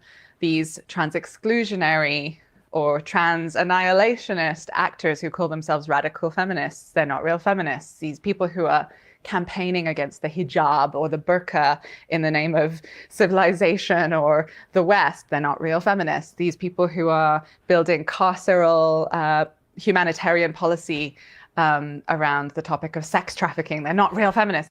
And I get why we do that, right? It's also got merits, that strategy, because when we say those things, we're saying of the people with the pro-woman politics in question that they're not our people, and we're letting their targets know that we have their backs. And that's really not to be sniffed at. But I think in terms of anti-fascist strategy, there is something a little unsatisfying about that. It doesn't get us into the complexity of our inheritances, where liberalism and fascism are actually intertwined in very uncomfortable ways. And we are the inheritors of those legacies, in which from Mary Wollstonecraft onward, who supplies all kinds of quite imperialistic sorts of logics in her definitions of womanhood and what it is, what it needs, what it means to emancipate it, that are then taken forward by, in some cases, as I show in my book, literal card-carrying, self-described fascists in some instances, which surprises people because, you know, a phrase like fascist feminism or feminist fascism is often treated as an a priori oxymoron. Sophie is essentially saying that anyone who is not an anti-capitalist but that considers themselves a feminist is a fascist feminist. Fascism to the left means pro-capitalism, pro-private property ownership. I shouldn't say pro-capitalism, by the way. Like, I shouldn't say pro-capitalism because, listen, most people do not understand the left's definition of capitalism is private property ownership. Most people have a very different definition of the term capitalism. They think it has to do with an economic system, and we also do have to acknowledge capitalism is not a perfect system by any stretch of the imagination. So it's a little bit difficult to say pro-capitalism because I personally am not even 100% pro-capitalism. However, I am very pro-private property ownership. I own a home. I don't want anyone to be able to take away my ability to own a home. And I don't care about any argument that any fucking libertarian might say, well, you don't really own your home. The bank owns your home and blah, blah, blah. Like, whatever. I have a house that I live in that I pay a mortgage on and will eventually own and, you know, have to pay taxes on, all that stuff, and taxes are bullshit. But in a Marxist socialist society, I won't even have the ability to buy my home. I won't have the ability to choose where I live. I will be assigned a home, and that's not acceptable to me. So when we're talking about capitalism as the left defines it, you have to understand we're not talking about capitalism as a system that you might say, you know, there are problems with capitalism, all that stuff. That is not what they're talking about. They're talking about private property ownership. So Sophie believes that anyone who is in favor of private property ownership is a fascist. That is what they mean when they say it. They believe private property ownership creates all hierarchy because some people have more private property than other people, and therefore some people are oppressors and other people are oppressed. And that is what they mean when they say fascism. A lot of conversations, whether it's in academia or in activism or in culture, that's a category that cannot exist, right, in our inquiries into things. In fact, you sometimes find liberal feminist historians who are tying themselves into knots or bending over backwards to look at something that essentially shows us feminisms that are merging with fascisms and feminists who are experiencing their feminism as radicalized, deepened, and potentialized in fascist organizations and through fascist modes of thought. And they nonetheless use as their starting off point the premise that there can be no such thing, which leads them to very sort of strange sort of circling and discomfort and, very sort of neurotic books come out of this kind of approach. And I really think something a little bit more difficult and more uncomfortable was needed, like a bestiary of feminisms that are not just being conceptualized by us as in need of fixing, but are literally devoted to something completely anti-liberatory, despite being self-coherent as modes of woman emancipation. And so, as I say, if you want to cut things one way and say all feminisms that include eugenicism or racism or colonial forms of logic, or, you could make a whole list, do not count, right? And in a sense, that's kind of what we're saying when we say classically on our placards, our feminism will be intersectional or it will be bullshit or whatever. I think we're sometimes saying whatever it is, I don't really care what it is, but it's bullshit. And I'm not saying it's a sort of strategic, massive error to do this, but I do think we miss an opportunity to understand that actually, if we carry that through, then all of the canon of feminism, implodes. Like who you can't have Susan B. Anthony if you're applying this logic of, that feminism must be, X, Y, and Z in order to count. You can't have Millicent Fawcett. You can't have all kinds of people, essentially. And that's fine in a sense because everybody is imperfect. And this is not a call, in a sense, to cancel, right? Very much the opposite in a paradoxical way. I think what I'm trying to show is that we can't rest easy on the construct feminism as a synonym of good politics or of something moral. It is not Not all feminists are real feminists. Not all feminists are our friends. Not all feminists work together. Not all feminism is moral. That's what she's saying. It's like basically saying if you do not adhere to an anti-capitalist, socialist, communist ideology that wants to abolish gender, wants to abolish the nuclear family, then you are not a real feminist. an unequivocal sort of good object. Materially, we in the West receive feminism as something that's almost come to the end of history. Like, in fact, some liberal feminist historians are openly now saying that in the same way that Thomas Jefferson proposed, we are all Federalists, we are all Republicans, that we are all feminists in the United States, whether we're Republican or Democratic, because of a certain emptying out of the content of feminism to mean, something extremely unthreatening to the status quo. And in that sense, I've had to reflect really hard on my relationship to this term, and I've been very conscious that some of my favorites in history, like Emma Goldman and Alexandra Kollontai, who I have, quite a bit of. Emma Goldman is awesome, by the way. The reason Emma Goldman is awesome is because Emma Goldman is a communist icon that became an anti-communist later in life and had a great revelation that, maybe communism doesn't work out.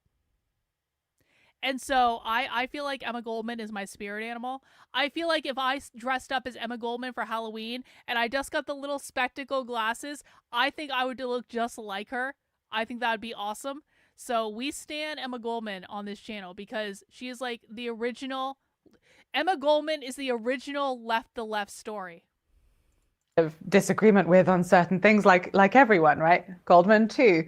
But they would both have been very irritated to know that people were using the word feminist to celebrate them because they had no use for this word. For them, it meant bourgeois suffragism.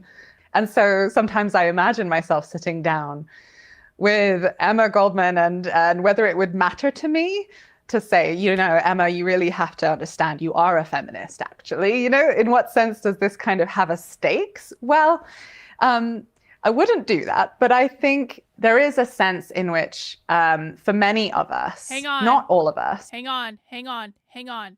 This is not word salad. What that means, Robert, and I say this with all due respect, you don't know how to speak their language. Sophie is not saying word salad right now. I understand this clearly. If you don't understand what she's saying, please ask a question. I say that to anyone who's newer to watching this type of content. I understand that people who are new to the channel might not necessarily watch this content, so you've never heard people speak like this, but this is not word salad. What she is saying is completely coherent. What you have to understand is she is speaking a different language. She is not speaking English. She is speaking socialist. It is a completely different language. It might sound like English, but it is not. They have different definitions for the words.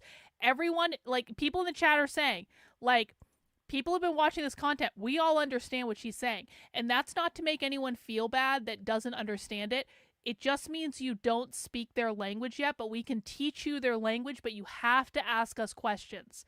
If you don't understand what's being said, don't feel ashamed about that. Don't have any sort of ego where you're like, oh, I feel bad because I don't know what's going on. There was a time when all of us were learning this, okay?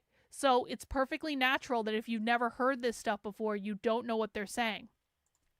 Yes, it is a dialect all its own. And guys, if you're new to my work and you want to get a crash course, I'll just take a moment to do this because it seems like a good moment for it. Head over to my Substack and you want to go to the How to Speak Socialist section. I will put the link in the chat right now. In the How to Speak Socialist section, excuse me, in the How to Speak Socialist section, you're going to find 2 on-demand classes. You're going to find a 90-minute class called Re-Education and Anti-Communist Introduction to the Far Left. And you're going to find the 4-hour on-demand masterclass, How to Speak Socialist. I suggest you start out with the 90-minute class. Just click on it. It's a free video. It's on the channel. And this will give you a crash course in what they mean when they're using their language. And what I do in this class, and also the 4-hour class, which is just an expanded version of this, it's just a longer version, is I take you through videos from real leftists so that you can hear the left talking in their own world, and then I explain to you what they're saying. And when you see the videos back to back to back to back to back, it starts to make a lot more sense. So if you're new to the work, if you want to understand the language, take the Re-Education class, take the How to Speak Socialist class. It's free, it's on demand, you can do it whenever you want, you can do it in small chunks, stuff like that.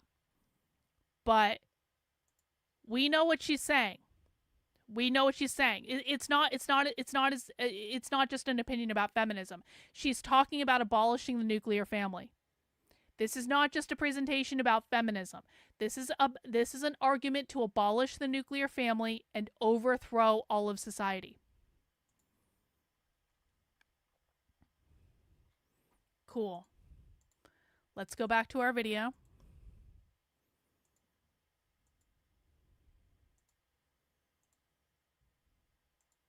I mean, it's a lot, bro. It's a lot. Have you taken the classes, though? Take the classes.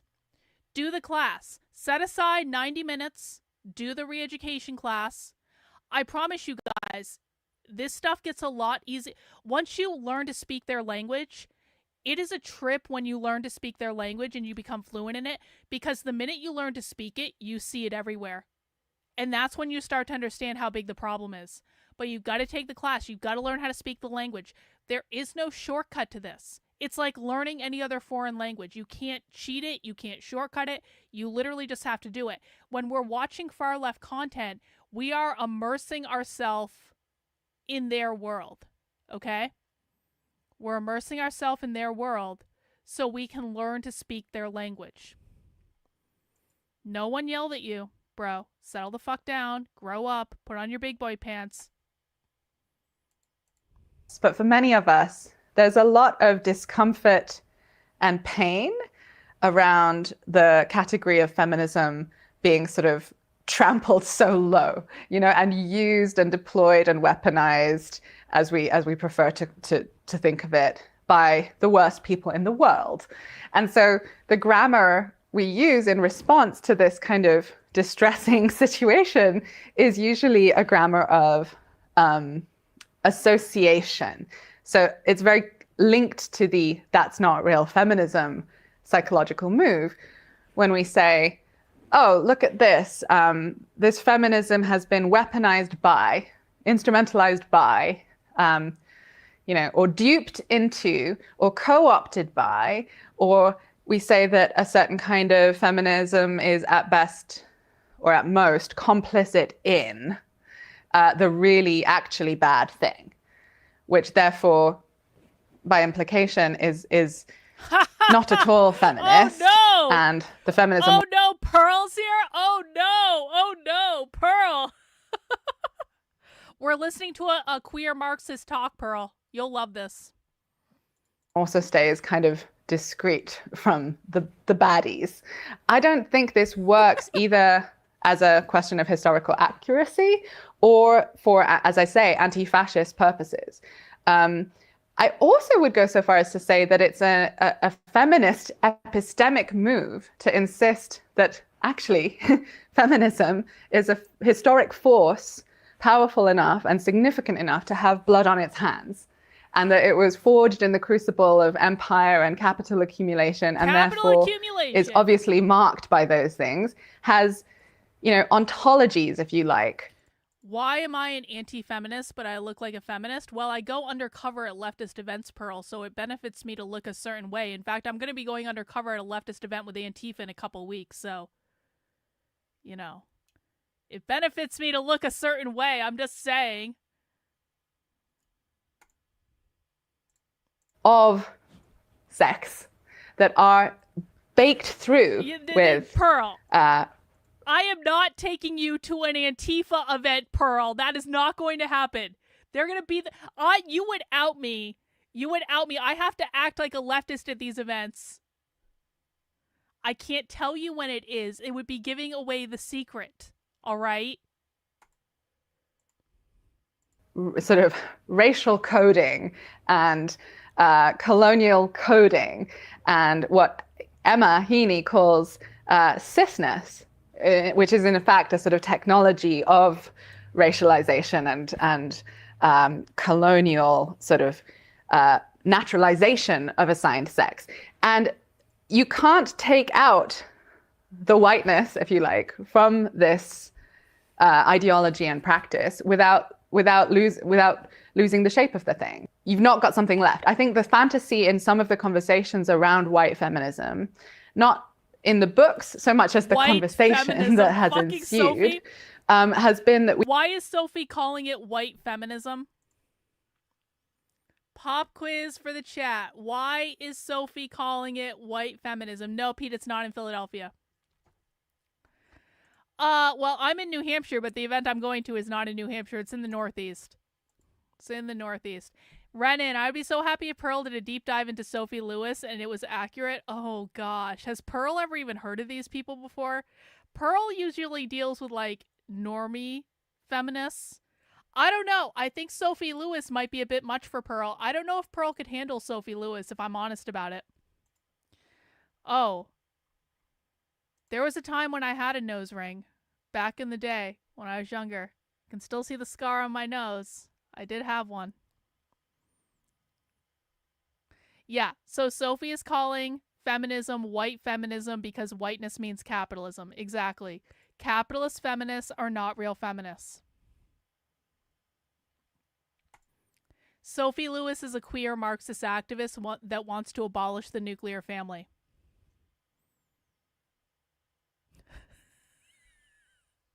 Yeah, you would get... Pearl, if you ever... Okay, Pearl, here's what you need to do. Okay, are you ready? I need you to look up Anarchist Book Fair. I don't remember what city are you in. Are you in like Chicago or something like that? Look up Anarchist Book Fair. Find the Anarchist Book Fair near you and go to it and wear a shirt that says women shouldn't vote and just see how that turns out for you. Okay? Have fun. Film it. It'll be great. It'll be great content.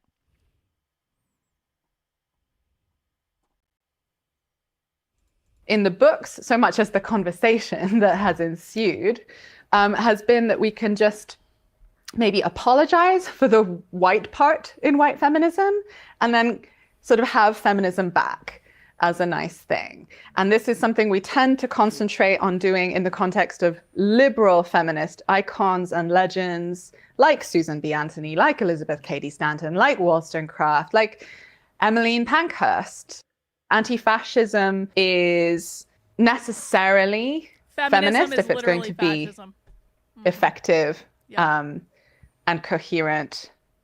But that doesn't mean that feminism is always anti-fascist. In fact, fascism has sometimes been one of feminism's forms of appearance historically. And I think we have to have that neglected counter-thesis brought back in order for us to really understand fascism as something that doesn't simply just arrive fully formed with a totalitarian state apparatus in the shape of people who look and seem nothing like us, but in fact sort of runs through liberal democracies and is midwifed into its concrete manifestations significantly by liberalism and by liberal. Fascism is literally liberalism that runs through liberal democracies. So when they say fascism, again, when Sophie says fascism, she's talking about capitalism. She's talking about private property ownership. As a reminder, Socialists and communists like Sophie are not liberals. They're not Democrats. They are way further left than that. And so when Sophie is saying that fascism is a manifestation of liberalism, she's saying that capitalism is a manifestation of liberalism. She's shitting on the Democrats. She's shitting on the liberals. And seem nothing like us, but in fact sort of runs through liberal democracies and is midwifed into its concrete manifestations significantly by liberalism and by liberal feminists even, time and time again. This helps us, I think, understand more deeply how we can take feminism, we must take feminism up as a weapon without requiring it to be an instrument of purity or purification. You can have an impulse towards a systematic analysis. Something's really wrong with gendered life. Something that, liberal humanism as we know it probably can't solve. Okay. Something is wrong with gendered life. That means life which acknowledges the existence of men and women. And liberalism can't solve this problem because liberalism, to them, upholds gender. Wrong with gendered life. Something that, liberal humanism as we know it probably can't solve. Okay, actually that much is true. And then if you, as with the socialism of fools, fail to kind of get further than that and to understand how deep the problem is, which actually we have a lot of resistance against because it's really vertigo inducing to understand, capital as a system of social relations that permeates, pretty much. Capital is a system of social relations? So Sophie there is talking about capitalism, private property ownership. She's talking about the cultural aspects of capitalism. When she says social relations, the way we relate to each other, the way men and women relate to each other, the way we relate to each other in the nuclear family, that's what she's talking about. And how deep the problem is, which actually we have a lot of resistance against because it's really vertigo inducing to understand, capital as a system of social relations that permeates, pretty much everything, which is not to say there's no outside to it. But it is to say that, it's in our kitchens, it's in our ways of loving. Capitalism is in our kitchens. Capitalism is in our ways of loving each other because we think we need to be in these monogamous relationships within the family.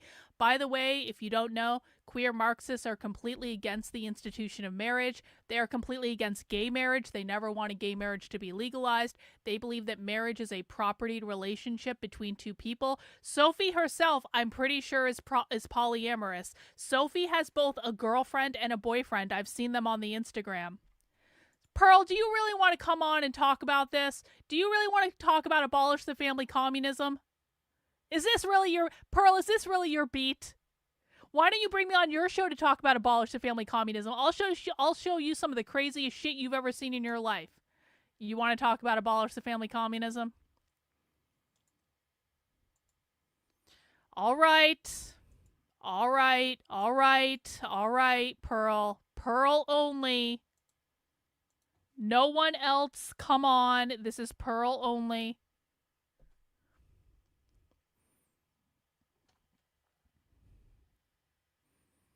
Yeah, it's a Friday. I'm drinking beers. Why the hell not? Why not bring Pearl on to talk about Sophie Lewis? Okay, this is going to be great. Nothing is going to go wrong with this plan. Nothing is going to go wrong with Pearl talking about abolish the family communism. It's going to be great.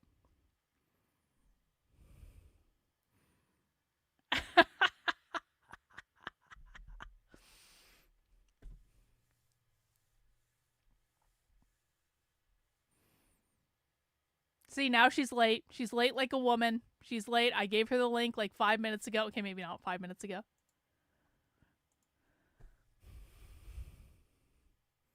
Oh, here she is. Coolest bitch ever. Hey, Pearl, how's it going? Why echoing? I don't know. I don't think you're a professional, Pearl. I just dabble in this shit. What you are know you what? doing? I usually send the links, and I always yell at people for like. I'm always like, guys, turn the YouTube off, and then I did it. It happens. It happens. Yay. Yeah, we made it. So Pearl, what is your interest in abolish the family communism? Oh, I just wanted to say that whenever there's women with crazy ideas, they're always just like ugly women that can't date anybody. So they're like, oh, we have to abolish the family unit. And then I'm like, well, if you didn't look like that, maybe we wouldn't have to. Well, I'll tell you. And then I'm like, maybe you can make it up for it with a good personality, and they don't have that either. Well, I'll tell you what, Pearl. Sophie gets laid quite a bit because I follow Sophie on Instagram, and she has both a girlfriend and a boyfriend, and she posts naked pictures of herself on Instagram quite often. I mean, beggars can't be choosers. You know what I mean? Like, who's she sleeping with? It's not. I mean, the boy looks kind of normal. The girl is like not attractive at all, but the boy looks kind of normal. Yeah. Let me see what we're working with here. Oh, she's crazy. I mean, I guess women, it's kind of like if you make the price, like if you go to Goodwill, you might even find a buyer. You know what I mean? If your price is like zero, you go like, yeah, you know. I mean, that's a good strategy. If you got a tough sell, it's time to lower your price. Well, I don't think she has any problem because queer Marxists like Sophie have a lot of sex with each other, like a lot. It's part of a political philosophy, so I don't know. Her boyfriend is not hot. I don't know what you're talking about. Are you sure? I'm not saying he was hot. I said he was normal looking. He wasn't like the worst looking guy in the world. I mean, don't you date black guys? Come on. He's still doing he's charity white. work. Hey, he's Dominican. My boyfriend is Dominican. And he's Dominican with a 6-pack, baby. Okay, well, you know, good for you. Good for you. Oh, just you wait, Pearl. The rabbit hole is deep. Yeah, you have no idea what you've gotten into now. All right, let me see. I'm ready. Should I play? Okay. One another, right? According to Alexandra Kollontai, you know, and this is something that it's unwelcome to really come to grips with. So what we have instead is an ideology that says, don't worry, you don't have to kind of you want to do fat get studies? dizzy like that. You can. Pearl, have you ever watched Fat Studies? No, what's that? Oh gosh. Fat Studies is a whole academic unit within universities where they talk about how oppressed fat people are and how capitalism made them all oppressed, and so they need to abolish capitalism because capitalism is inherently oppressive towards fat people. And they have all sorts of parties and things, and they have special fat people stores that like are specific to like socialist fat people and all sorts of stuff. And fat activists are interesting because fat activists inevitably are also amateur porn stars. And so, yeah. Well, do you know what? I applied to be an intern at a fat activist thing last summer or two ago, and I was yeah. And then I was telling them, I'm like, here, so what my plan would be a plan to get on the treadmill and a calorie deficit. I bet they didn't like that, did they? No, I didn't get the job. It was crazy. I'm like, you know, my like fat acceptance would be not accepting the fat part, and I was like, I used to be kind of fat. I lost 50 pounds and it was the worst experience ever, but I did it and you can too. Wow. And that's what I said and they didn't go for it. Yeah. Well, they believe that working out is inherently oppressive, so it doesn't surprise me that didn't work out all that well.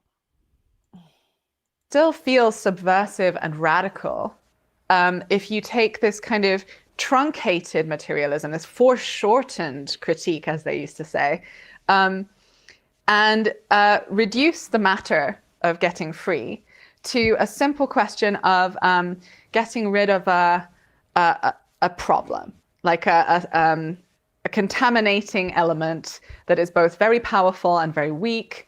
And so this is, in the context of feminism, perhaps something like sex trafficking or white slavery, as they used to say in the 1890s, going through to the early 20th century.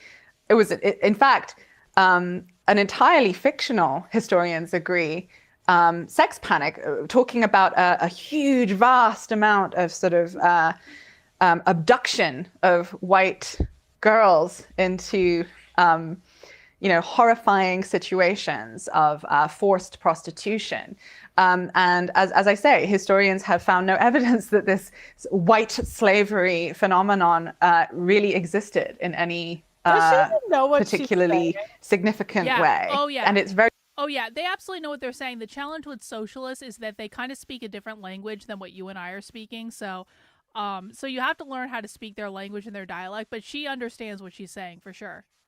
You know what's funny? One of my best friends is an anarchist. Well, are they a narco-communist or a narco-capitalist though? Because those are I different. don't know. I always call him a libtard, and he's like, I'm not a liberal. I'm a... And then he says he's something else. And then he's like, abolish the police. He has like a BLM tattoo, and I'm like, oh yeah, he's a communist then. Okay. well, I told him, I'm like, you're too smart to have these ideas. I'm like, you're like one of the most intelligent people I know, so I don't know why you're going this way. You know, communists are very well read. You know, I mean, they're very intelligent people, but no, they definitely have crazy ideas. But if you guys get along, I mean, whatever, I guess. He teaches me guitar. It's cool. You should have him come talk to me. I love talking to communists. They so rarely talk to me though. Yeah, you know what? I try to get him on. He's actually super chill. But the problem is he teaches guitar at the time everyone's streaming. Like, you know, you kind of do like 5 to like 10 because you do after school for kids. Yeah. Hey, why do right-tards never know what communism is? I'll tell you exactly what communism is. Communism is the abolition of private property. By private property ownership, you mean bourgeois property. That means your ability to own a home, land, business, apartment rental, intellectual property, parental rights, and individual liberties. Satisfied? Communists come into my chat all the time. They think I don't know what I'm talking about. I think they're talking about me. Maybe but they I are. don't really do. I do light politics. I don't really do. I just talk about family court. But yeah, go ahead. Cool. very similar to the sex trafficking conspiracy that undergirded the QAnon phenomenon, as a matter of fact. And it enabled a bunch of literal anti-Semitism and also a sort of structural anti-Semitism, by which I mean a conspiracist kind of ideology that doesn't necessarily actually have to talk about literal Jewish, people, but has the same kind of idea that there is a shadowy fifth column. Pearl, what do you think about all the talk about anti-Semitism? Oh, one time they said I was an anti-Semite because I wrote a song about the. What was the song about? Well, okay, so I'll tell you what happened. I was freestyling on my guitar one day, right? And I do this a lot. Like if I bring you can give me a word and I can write a song about it on the top of my head.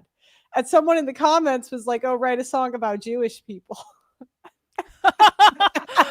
What did you say in the song? Google. No, do you want to see? And then I feel like if you follow this stuff, you probably saw this when it happened. If you're like a Nick fan, I don't know. But if you Google Pearl Davis, Piers Morgan ambush, did you share it? Oh God. And I ended up getting ambushed on Piers Morgan over a freestyle. That sucks. I was like, and I don't want to say, I understand, I don't really know what I'm talking about when it comes to the Middle East stuff. So I'm not here to defend or I don't look, I've heard very smart people talk about it on both sides. I think some things you could just say, I don't know. And that's how I feel about it. Hang on, let me find this video. But yeah, and I want get the full song too, because they cut off half of it on Piers. Hang on. They cut off half of it. Hold on. I'm taking off my sweatshirt because it's getting warm in here. All right. I'm Don't show anything you're not supposed to show. That's crazy. So is it this one? Okay, that is the full one. They did cut off, but it's okay. We can stop it and I'll tell you what the lyrics actually said. You could go. All right, let's do this. I did not know they were gonna do this. One of my favourite dimwits, sparked controversy recently by claiming that getting divorced before 30 is chic. That's not it. No, Pearl it's sparks not it. heated debate on Piers Morgan. No, that's a different one. Just put anti-Semitism, Pearl Davis. Why can't we talk? Go to YouTube. Okay. Jeez. Oh, here, I can share it on my screen actually if you want me to find it. Yeah, you can do I it. forgot you can. It's your song. All right. I remember seeing you get ambushed on trigonometry after you interviewed Nick, and I was like, that's some bullshit. Konstantin Kisin is such a dick. Yeah, no, it was such bullshit because on the way there, I was talking to them about how like I really was tired of like I heavily insinuated I did not want to talk about that controversy. And then they were just like, fuck you, we're gonna do it anyway. Your I'm interview like- with Nick wasn't even that bad. I watched the whole thing at one I point. know it wasn't. Crazy. Okay. Okay, this was the song. A freestyle. Okay. I did Uh-oh. this. I want you to know I did this off the dome. Okay, off the dome. Okay. We disavow all anti-Semitism. Why I'm playing the Penguin song. we talk about the without getting kicked off of YouTube. Now, I'm not saying Hitler was a good guy. It's all downhill from there, Paul. It's all downhill from there.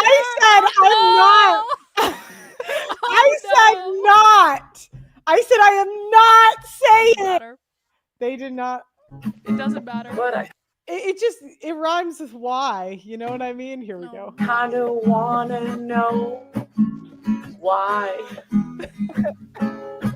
Now there's all these conspiracy theories. And the more they talk, I think maybe they're right. But I can't even listen to the convo. I can't even have the conversation without getting canceled by the left and the right. It's over. Why can't we talk about the without getting kicked off of YouTube? Now, really, I'm not trying to be rude, but why can't we talk about the Jews? I didn't say it. Yeah, so I thought I was hilarious. No, and it's a great you know song. what's funny? I wanted to make this a 3-part series, and I wanted to do all the topics we can't talk about. So, like, I wanted to say, why can't we talk about slavery without Black people being mad at me? And that was gonna be course number 2. And then number 3 was gonna be like, what was it? Why can't women stop killing their kids? like, or why am I bad when I ask them why they did, or something like that. And that was gonna be the thing. So anyway, I get invited to go on Piers Morgan. And yeah, they I was about to get a job offer, I'm pretty sure, at Talk TV. Mm-hmm. And then that was quickly rescinded. And they had to come out. It's kind of funny now, but I do think this was the dumbest mistake I've ever made. Like, I think if I had to pick, like, out of all of my like dumb things I've done, I would put this at my number 1. Let's see. Welcome back to. I did not know they were going to do this. They told me, they said, oh no, we understand. Like, we just have to clarify it was a free speech song. And then I sit down, right? And Pierce is like, he's like, Pearl, I'm going to be a little tough on you today. And then they were like rolling. And I'm like, wait, what? Oh, like, no. I'm like, this is my first mistake. I'm That's like, okay. hey, what does that mean? So you see, then they do this intro for me. Okay. Piers Morgan censored. Pearl Davis is the self-styled anti-feminist influencer who's creating major buzz online. You see me? I'm like, You're actually in I'm the studio control- too. Wow. Yeah, because I used to live down the street. Her in view. She's appeared in a couple of debates on this show. It's called Uncensored After All. We welcome any honestly held opinions. But this week, she's facing a major backlash of posting a song titled Why Can't We Talk About the Jews, which she dedicated to far-right commentator Nick Fuentes before later... That's what I was like, wait, I didn't dedicate that to Nick. You see my face? I was like, this is over. It's so over. Oh, Alf, I'm cooked. Oh no. I'm cooked. You're like when you do like the documentary about this incident, you need to do a freeze frame here and just like have the record scratch and be like, let me tell you what's about to happen with this look on your face. Yeah, I was like, I'm cooked. Eating it. Mm-hmm. Do you see? Why can't we talk about the without getting kicked off of YouTube. Now, I'm not saying Hitler was a good guy, but I kinda wanna know why. Now there's all these conspiracy theories, and the more they talk, I think maybe they're right. But I can't even listen to the convo. Well, Paul joins me now. Okay. Didn't play the whole thing. They cut off the end. And me, oh my God. And the thing is, I know it doesn't seem like it because I could be relaxed here. I get very nervous going into interviews anyway because I would too if I were you, yeah. Yeah, because I never know. I really wish I was like calm, cool, and collected, but I wanted to shit my pants right there. I really did. I was like, oh, I want to go home. The New York author and founder of End Jew Hatred, Brooke Goldstein, over in the States. Right, Paul. And then I'm like, wait, you gotta. They brought an anti-Semitism. Wait, what? Oh no. You've come on the show a couple of times, right? We've had some spirited debates about feminism and stuff like that, and I thought you've made some good points, and it's got lots of traction.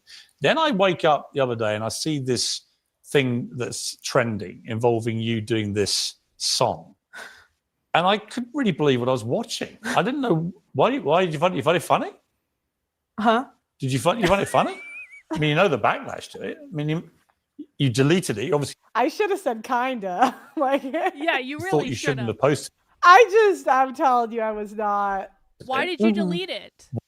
Well, okay, why did I delete it? Yeah. Obviously, why do you think I deleted it? Because everyone was screaming at me, and I'm like, this Hey. was a freestyle. Like, I'm trying to chill. Listen, Pearl, I once tweeted Hitler went to heaven and everyone got pissed off at me, and the only reason I deleted it was Twitter made me, okay? I'm just like, you gotta walk through the storm when you walk into those Well, hornet's to be nests. honest, I think if I was like there are some tweets where I'm like, I said what I said, and I'll say it with my chest.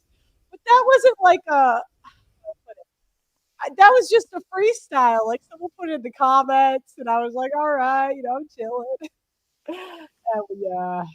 Why did you do that?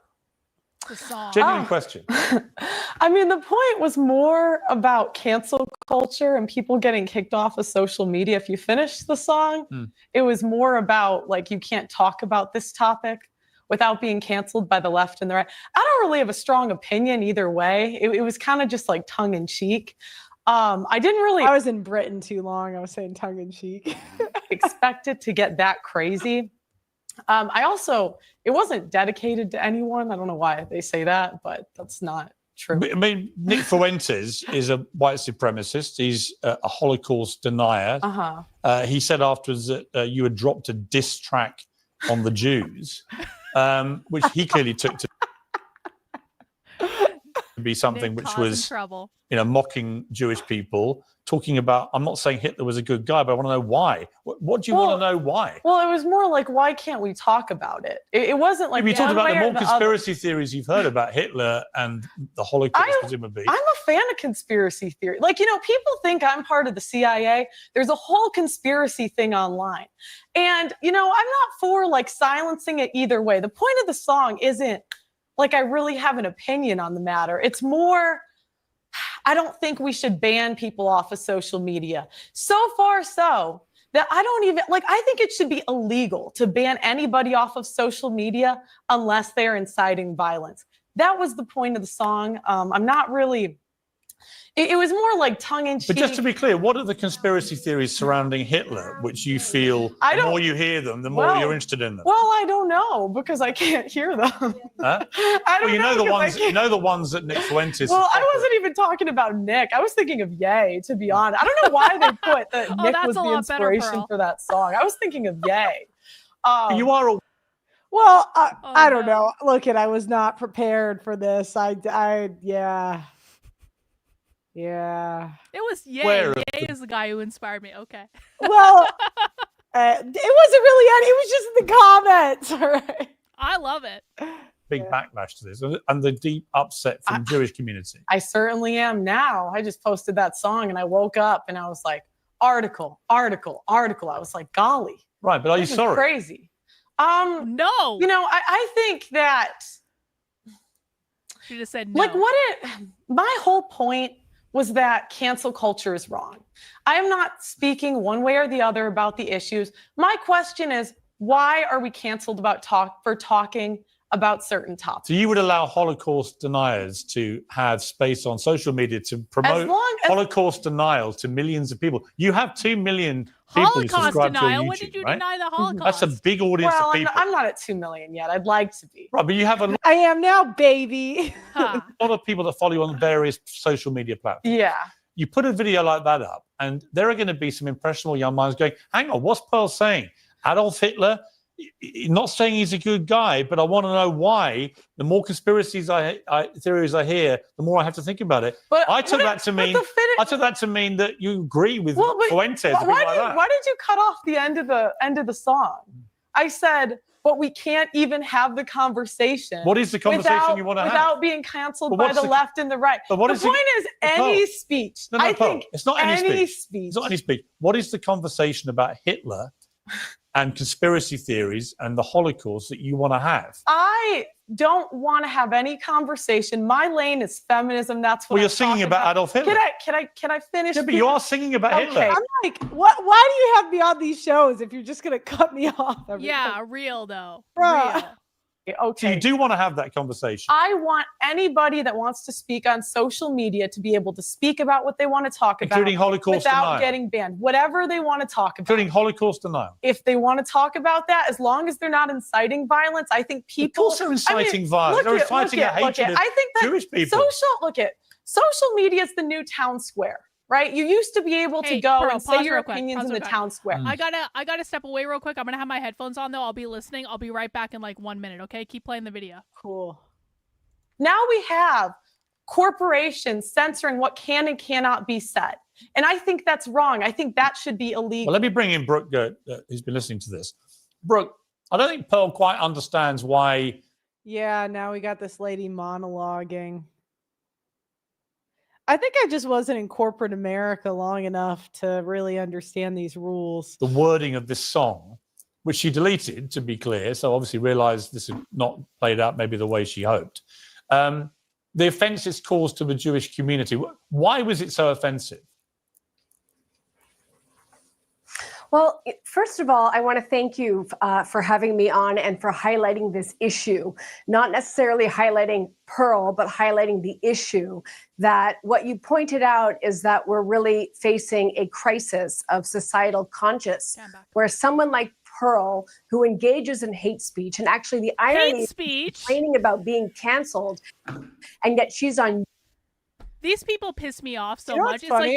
you say the word Jew and they're like hate speech, hate speech, hate speech. Okay, it's like And you know what's funny? I think they deleted them, but at the time, all of the top comments were on my side. Of course they were, because the song was innocuous. They were like, but I think they deleted them because I know the last time I checked, it was like completely different. But I remember right after being like, I don't know how I won that, like, because I was not prepared. Damn. Your platform. She has millions of viewers on the internet and on social media, and she's complaining about being canceled. The crisis is that this is what is profitable now. This clickbait, this type of racial incitement is profitable on the internet. And, you know, I'm sitting here, I'm listening to Pearl. I don't know if she's just plain stupid or she's actually quite intelligent and knows that what she's doing is so sensational that it's going to make her a lot of money. But I want to say one thing, Pearl will disappear. She will disappear. Like many other. Is that a threat? Yeah, that is kind of like, is like Israel coming after you, Pearl? Is there anything we need to know? Are you safe? Are you going to kill yourself? I wasn't planning on it, you know. Good. But I mean, this is like 2 years ago. Others before her, because this is something. It kind of did make me disappear because I got demonetized after. So. Oh, damn. Was this the thing that did it? I don't know. It wasn't. I don't think so, actually. It happened after this one angry woman got all of her followers to flag my account, and I just had too many videos that broke guidelines, and so it was kind of sad. Yeah. This lady decided to call me a pedo. That's amazing. This lady's insane. You can tell just by looking at her. Yeah. This is why you won, though, because you're authentic. You're just like, what the fuck? I just sang a song on the internet, and everyone else is like having a massive meltdown about it. It's like a crash out. That's just a moment in time. She's like a train wreck. It's like a car crash. You know, for example, you know you shouldn't be looking at it, but you can't take your eyes off it. But I what gets people that debate me madder is I always laugh when they're like saying stuff. Do you see me? I'm just like, okay. I want to make one more point. I think it's so important, especially on this platform. Hatred is taught. Nobody is born like this. And I talk about it a lot in my book about the dangers of hate education. And it's not you know what's so crazy? You interrupted me the whole time. You just let the bitch monologue. Like that we can debate, that we can engage in a rational argument with. You can see what her opinions are. She thinks women shouldn't vote. Women shouldn't have the right to divorce. She thinks that women should be able to work. She says these I didn't say crazy that. things Now you're about putting words in my Hitler. mouth. But there's Now you're no putting words in my rational, mouth. please don't interrupt. There's no rational argument with someone like this. And this is a mistake that my community makes, the Jewish community very often, that they think they can bring facts to the table, that they can debate somebody like Pearl and it's, you know, you're going to get somewhere. You're not going to get anywhere. You're going to get somewhere only by Why did you go on a show to debate her then, you stupid bitch? And why are you shedding the light on this type of bigotry to expose someone like her. Let me just the crazy person that she is. All right, bro. Let me go back to Pearl. Pearl, let me just offer you some advice, right? Because I don't think you're stupid. Mm-hmm. And in the 2 appearances you've made previously on this program, I thought it was interesting. It was controversial in some ways, but actually a lot of people would have agreed with some of the things you were saying. There's no question about that. But you seem to know where the line was. Someone like Nick Fuentes doesn't know where the line is. Someone like Kanye West, who I interviewed after he went on some weird anti-Semitic trope nonsense. Kanye's been wiped out by what he did, or what he said about the Jewish people, because there are certain things where I am absolutely in support of the concept of free speech, right? But you can't go around telling Jewish people the Holocaust didn't happen as Fuentes. And people are like, Fuentes does say things like that. But I'm not him. So you're bringing me up. So it's like, no, but when you sing a song, right, and you talk about who determines what the line is, Pierce? Well, I'm asking who determines? Do you get to determine it? No, I'm asking, Does she get to determine I'm asking you Who gets to determine what the line is? I'm asking you to work out in your head. I'm saying the you're not line, a stupid person. The line. When you say, I'm not saying Hitler was a good guy, but I want to know why. Right? When you talk about the more conspiracy theories about him I hear, the more I'm like, well, that's interesting. I'm just like agog that even now you don't seem to really grasp why singing that and releasing it to millions of people is incredibly offensive to Jewish people. I think at the end of the day, Pierce, I don't think it's for you to determine what speech should be allowed and not allowed. What about you determining? Why did you delete it? Why did I delete it? Because it was just a headache, Pierce. Because you knew it was wrong? I just think it's never it's delete, like never bend the knee. It's not the hill I'm trying to die on. Right, but why did you choose that hill to die on? I didn't choose this hill to die on. You did. You released the video. I also released 10 different videos about but they're 10 not all different basically topics but they're that not day. talking about Adolf Hitler, are they? Are we not allowed to talk about him? You can talk about Hitler right to the point you say the more conspiracy theories I hear about him. I think that anyone should be allowed to speak about any conspiracy theory on social media. That is my point. It's not about Hitler. It's not If about you really the believe what you Holocaust. did wasn't wrong, you wouldn't have deleted it. Oh, wow. Okay. Don't you think? I agree with Pearl. Go on, bro. If I may just say one thing, as an attorney, I have to say that I do agree with her, that I am a free speech purist. And I think that even bigotry... bro. Come on, this bitch. How do you... Pearl, how do you think Piers Morgan feels now that Nick is like blowing up everywhere and the most relevant thing in politics? I don't think he really cares. I think he's just getting a paycheck. It's kind of sad, though. I don't think, I mean, they pay him a lot of money. We did make up after this, actually, because, yeah, he did semi-apologize. He didn't really apologize, but he kind of just said we could squash this, and then Oh, I 'cause kind he of wants to use you for yeah, your I know. audience. Well, sort of, but I sort of dipped under the radar for a while because I had to figure out my life. So Happens. yeah, but then I stopped going on. I moved, but here I think you get the idea. That was the song. So that's the lore on All right.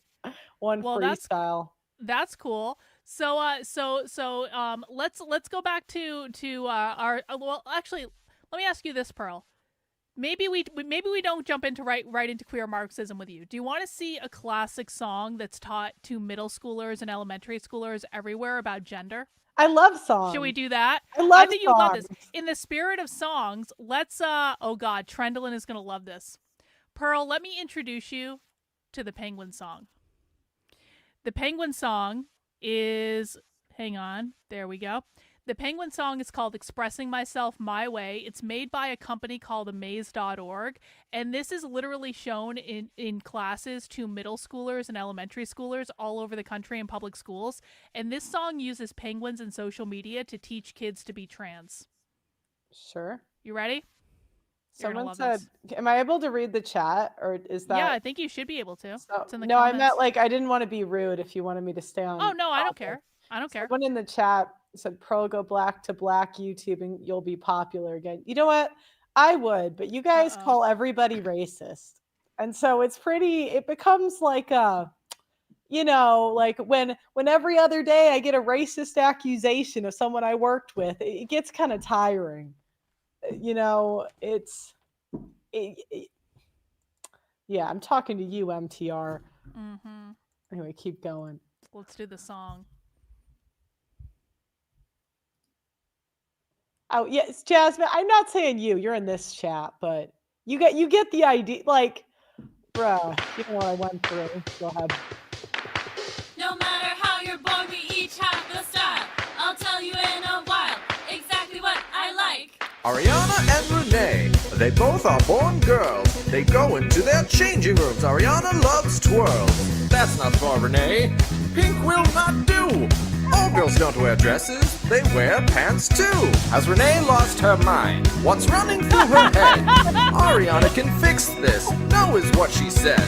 When you put it on, you do a little groove. You know you've gotta move. That's how you know you've got it right. This is me, who I am. See me in full color, it's me like no other. Originality. No matter how you're born, we each have the style. I'll tell you in a while exactly what I like. Bryce and Jason, they both are born boys. They go into their changing rooms. Bryce jumps out with joy. Jason has a different idea. The sweater is where it's at. Bryce has to fix this. Here, try this or that. Wait just 1 second. Don't tell him how to dress.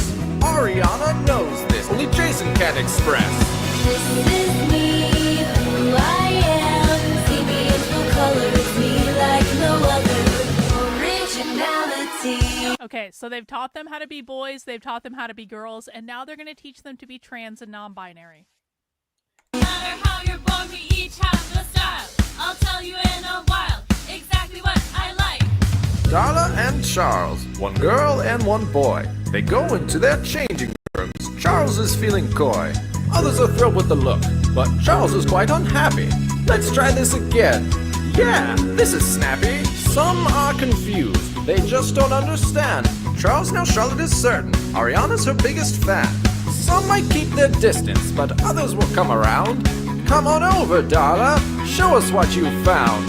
Darla had something on, but is not quite convinced. She wants to try again, yet she still gives a wince. Nope, not right either. Why can't she decide? Sometimes it takes time, only she can find her stride. Darla presents an outfit. The new name is Darren. Now everything feels right. The person within he's sharing. When you put it on, you do a little groove. You know you've gotta move. That's how you know you've got it right. This is me, who I am. See me in full color, it's me like no other.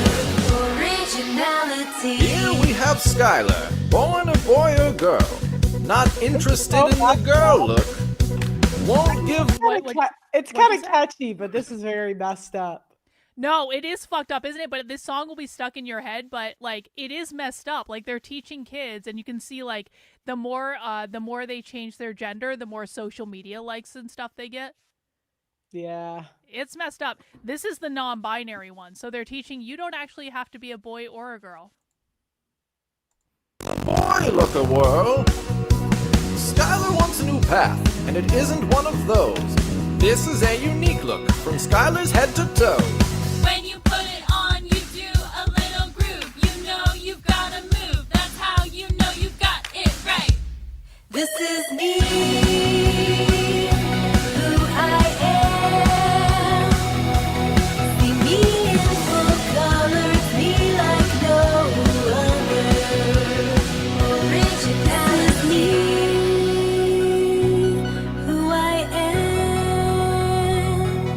See me in full color, it's me like no other. Originality. So that's like a grant-funded organization that makes videos to show in schools. What do you think about that? Women. Yeah. Well, is what not they so vote. much women, non-binaries too. Zimzers and I just meant like women vote for this. wow. Anyway, so the stuff that the redhead that we were watching earlier, the stuff that she's talking about, this is like the manifestation of what that eventually looks like, because they want to get rid of all gender, and they want to do that by teaching kids that gender is not real and all that stuff. What do you think about that? I think it's like cope for ugly people. Well, not all of them are ugly though.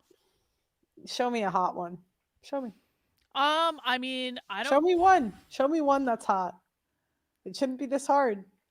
If you You're ask right, me, it show me probably a hot, shouldn't be. if you You're said right. show me a hot conservative or even a liberal girl that's hot, I could find one. I don't know. My definition of hot is different than many people's definition of hot, so I might In have shape. trouble with that. Just thin. Oh, they're thin socialists for sure. Thin, Yeah. symmetrical face, sort of. There are thin socialists with symmetrical faces, I promise you. But Trendlin, are you happy? Yeah, there you go. Trendlin, that's for you. So, I don't know. Pearl, do you have anything else you want to talk about? Anything else you want to say? What do you want to do? No, I have to do my show soon. I always right. catch you before I see my show, so I do have to go. Cool. But thanks for stopping having me on. Are you doing this like every day? How often do you do it? I stream Monday through Friday at 5 p.m. and usually I'm doing like research and stuff, and then on Fridays we do a happy hour stream where we drink some beer, we watch some random content, stuff like that. Fun. Yeah. Well, if cool. you guys are bored later, when you're done with her show, feel free to come tune in. We're talking about societal trends. So Cool. Appreciate you stopping by, Pearl. Thank you. Thanks. Bye. Bye. Well, that was fun. That was fun and unexpected. A random Pearl appearance. Let's see. Do you guys want to go back to Sophie? Should we go back to Sophie? See, the thing is, and I don't want to shit talk Pearl. Pearl is a genius in her own way. I was just like, I don't know if Pearl can handle Sophie. And it's not any shade on Pearl. It's really not any shade on Pearl when I say that. I really don't mean any shade. I really do think that Pearl is very smart in her own way. I just think that Sophie is a handful, and sometimes when you haven't done queer Marxism before, it can be, you know, a little challenging. And so I was like, oh, I don't know how this is going to go. But I do think that that watching the Penguin video was good. And I actually did enjoy seeing Pearl's little run-in with Piers Morgan. I hadn't seen it before. That was crazy. So we appreciate Pearl. We appreciate her stopping by. You know, hopefully she stops by again sometime. That'd be pretty great. But let's kick back into Sophie, guys. Please make sure you mount the like button for me. Please make sure you subscribe to the channel if you have not already. And let's continue. And it's very similar to the sex trafficking conspiracy that undergirded the QAnon phenomenon, as a matter of fact. And it enabled a bunch of literal anti-Semitism and also a sort of structural anti-Semitism, by which I mean a conspiracist kind of ideology that doesn't necessarily actually have to talk about literal Jewish, people, but has the same kind of idea that there is a shadowy fifth column sort of undermining national harmony from within. And this is, I think, a pretty interesting way in to understanding how feminism might go wrong, not just a little bit, but literally, you know, to the point of being an antagonist of the feminism of, you know, care communization, as I would probably name, you know, my anti-fascist faction in history. Over the last 10 years, we've seen things like Trump's ex-wife, Ivana Trump, saying that,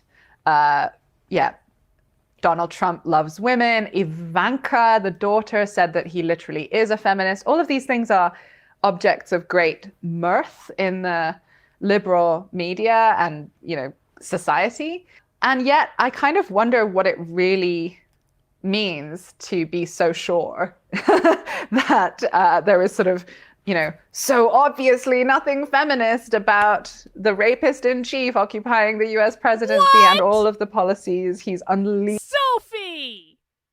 Sophie, that was uncalled for, Sophie. The rapist in chief. Listen, I don't like Donald Trump either, Sophie. I don't think calling him the racist in chief is really called for. That's just Sophie. Sophie complaining about Trump. What a thing to come back to.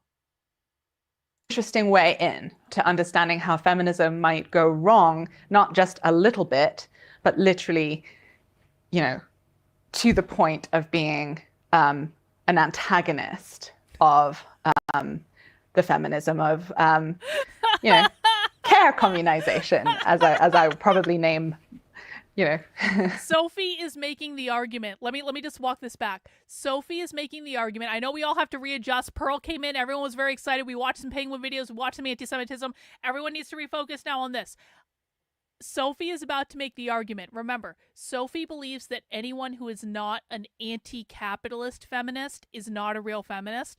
And what she's about to say is, feminists who are not anti-capitalists literally lead to women getting raped, and they lead to fascism.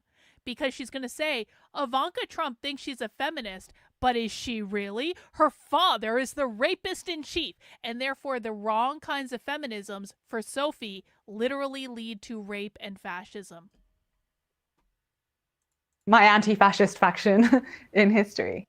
Over the last 10 years, we've seen things like feminism. Trump's ex-wife, Ivana Trump, saying that, Donald Trump loves women. Ivanka, the daughter, said that he literally is a feminist. All of these things are objects of great mirth in the liberal media and, you know, society.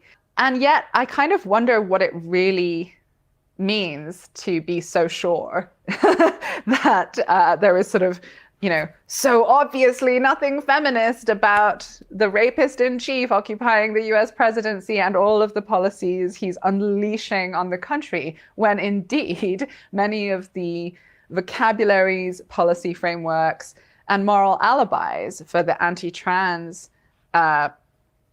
assault on trans life has been provided since 1980, which is quite a long time ago, by people with strong and undeniable roots in women's liberationism.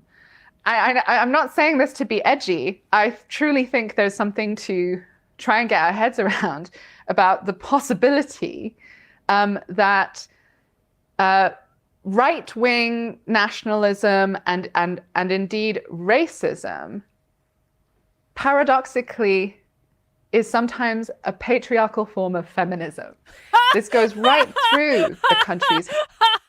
Oh God, I wish Pearl had stayed! Oh no!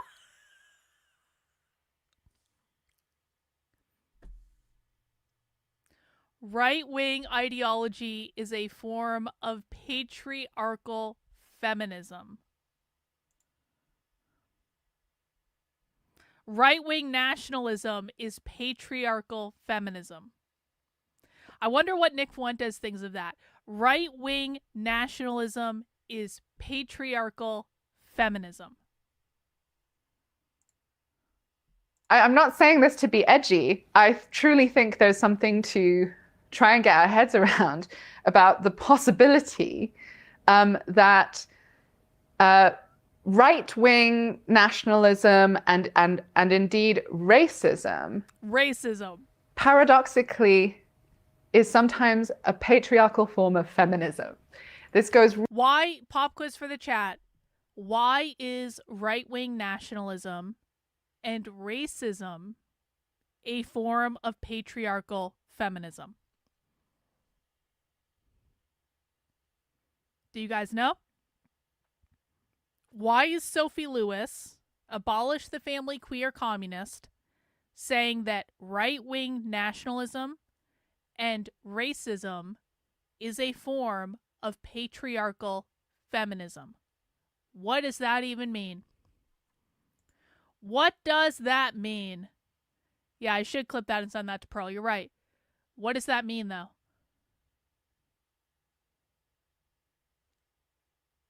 You're inebriated. That is no excuse. You can be drunk and still answer the question. Right-wing nationalism and racism uphold the gender binary. The gender binary is a form of patriarchal feminism. The gender binary is a form of patriarchal feminism because it still puts men over women. As long as the gender binary exists, as long as men and the concept of men and women exist, then the patriarchal feminism will exist. Real feminism wants to what Sophie is actually saying, unironically, real feminism wants to abolish the category of women. Let's just wrap our heads around that for a second. Sophie is saying that patriarchal feminism is linked to the gender binary, which is linked to capitalism, which is linked to right-wing nationalism, which is linked to racism, right? All of these things are related to capitalism. What Sophie is saying is the only way for feminism to not be patriarchal is to eliminate the gendered categories of both men and women. So everyone is non-binary. No one is a man. No one is a woman. There are no gendered categories. And when there are no gender categories, there will be no patriarchy and there will be no gender hierarchy. Everyone understand? The patriarchy is the gender hierarchy, men over women.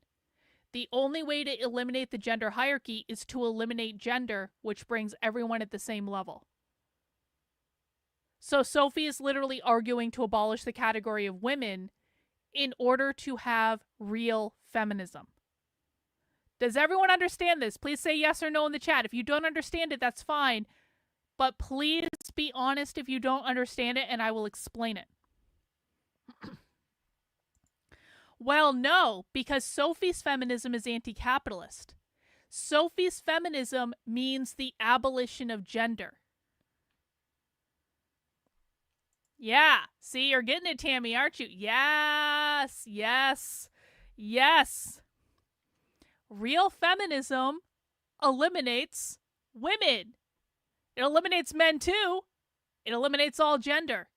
Because the only way to be an anti-capitalist feminist is to eliminate the gendered categories that capitalism created in the first place.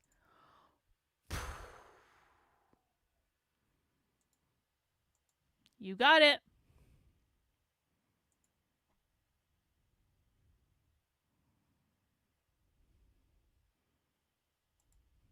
Right through the country's history in terms of lynching, politics.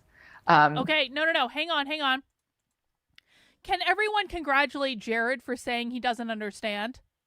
Honestly, I wish people said this when they didn't understand. There's no shame in not understanding this, Jared. This is complicated. So, to back up, the left Sophie is a queer Marxist. Queer Marxists believe that capitalism created gendered categories.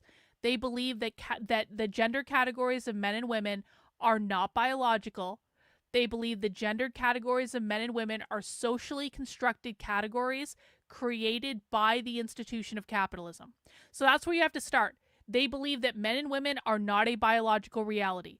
They believe capitalism, it's okay to get validation. It's okay. They believe that capitalism put men in the workplace where they had all the power and all the money. It put women in the home where they raised the children. The gendered categories were based on reproductive ability. The women had the children, therefore their labor was devalued. They were put in the home where they had no money and no power. This is the patriarchy. That means the patriarchy, the gender hierarchy, was literally created by capitalism. If the left wants to abolish capitalism, they have to abolish the gender hierarchy, which means the categories of men and women. That's kind of the slow version. I know that might be confusing. If you have questions in the chat, please ask. If you don't have questions and you're like, Karlyn, I just need to sit with this and think about it, I totally understand, and that's fine. Yes, Chris, this is right. TERFs and classical feminists are their enemies. Sophie's book is called Enemy Feminism. It's about all the different categories of feminists that Sophie considers to be her enemy.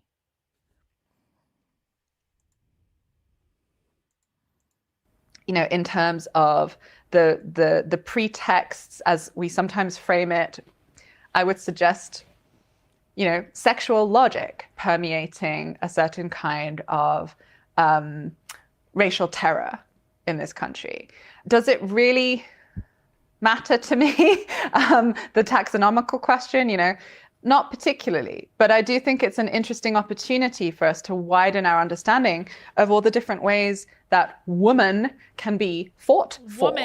And to really appreciate the sense in which a woman's cry for women's power can be part and parcel of a matrix of domination and oppression.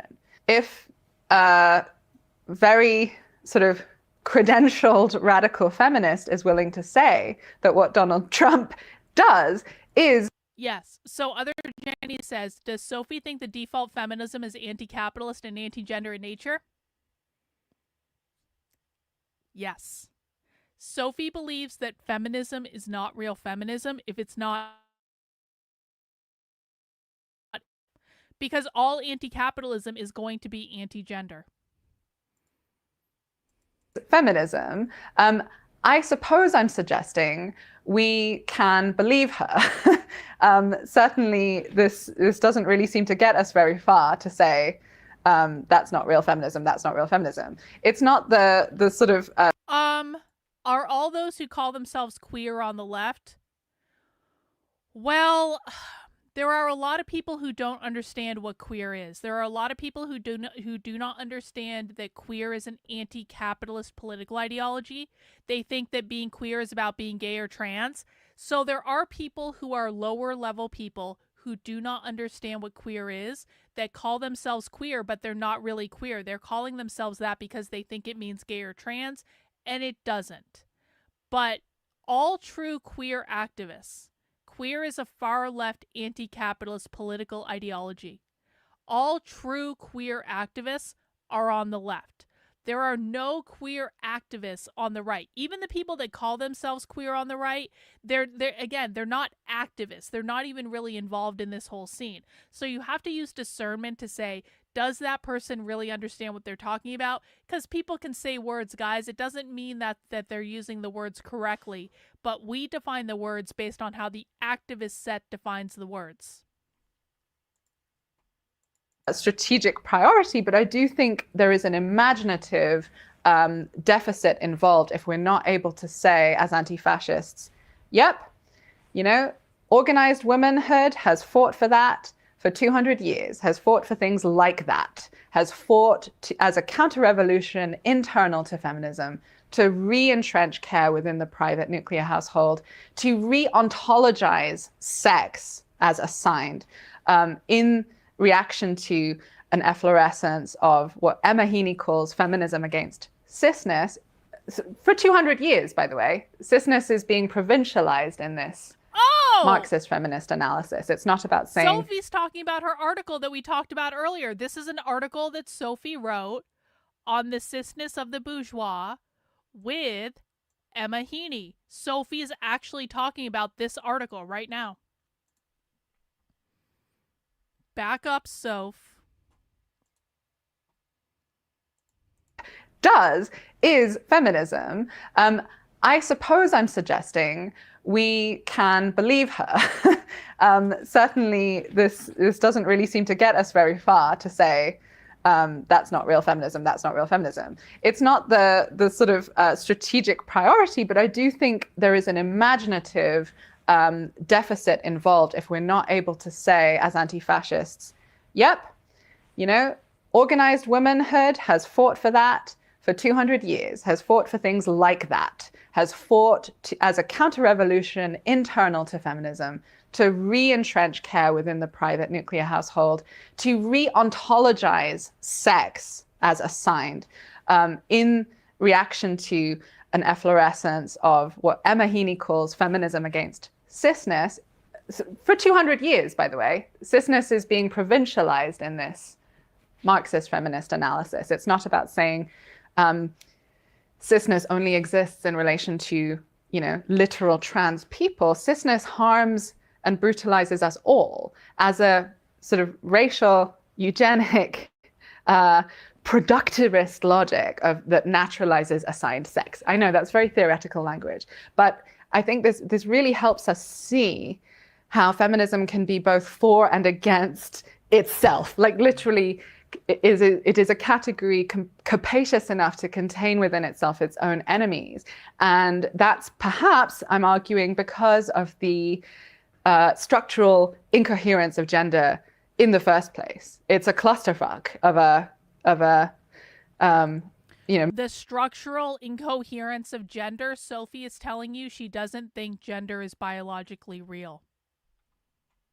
Listen again.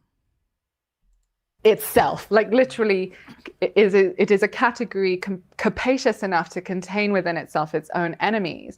And that's perhaps, I'm arguing, because of the structural incoherence of gender in the first place. It's a clusterfuck of a material category. You can sincerely and coherently build things on top of gender to fix it or emancipate the victims of it that are completely opposite projects in the world. A nationalism of sex. A nationalism of turfism, sex? or as they like to call it, Turfism? gender critical or sex-based rights feminism represents. They are hungering for a kind of absorption of their suffering-based womanhood into the state. This is why, according to the theorist Alexander Stoffel, it is a kind of nationalism in its structure. I also think that it's visible in feminism's historic record again and again that these forms of female cultural nationalism or sex nationalistic impulses in feminism follow on from breakthroughs in a more utopian. For the record, Sophie just brought up Alexander Stoffel, who is who we watched last week for Socialism Saturday, lecturing about queer Marxism. And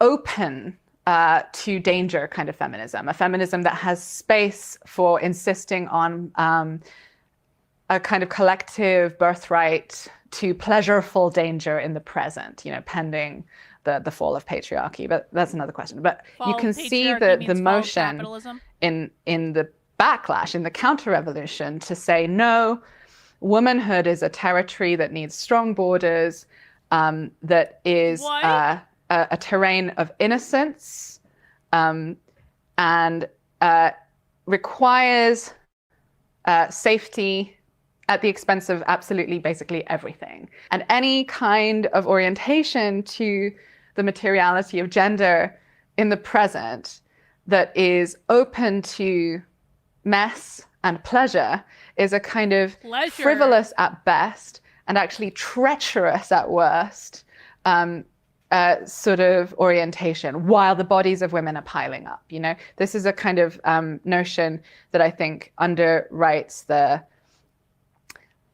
Brexit of feminism that turfism represents. It's a sense that what we need above all is to stop the flows to sort of make womanhood, an island separated from the continental Europe of the rest of humanity, and stop the boats, stop the sort of refugees or asylum seekers of gender, trans people, from messing with our society, and allow us to sort of enjoy, and I mean us here extremely loosely, trying to paraphrase the seduction here, we can enjoy a definition of womanhood that is, simple again, in a narrative that pretends completely fallaciously that there was once a time, when there were only two sexes and everybody knew what a woman was, right? There literally has never been such a time.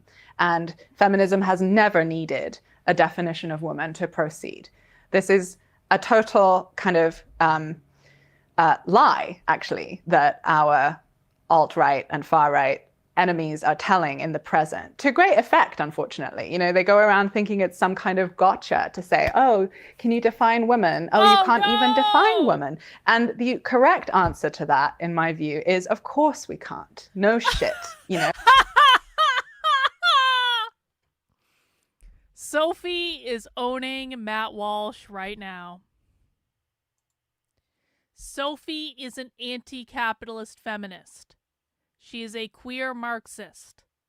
This is why, and we'll listen to this, this is perfect.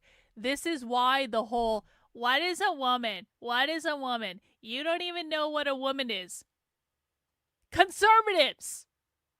They don't care. Of course they don't know what a woman is.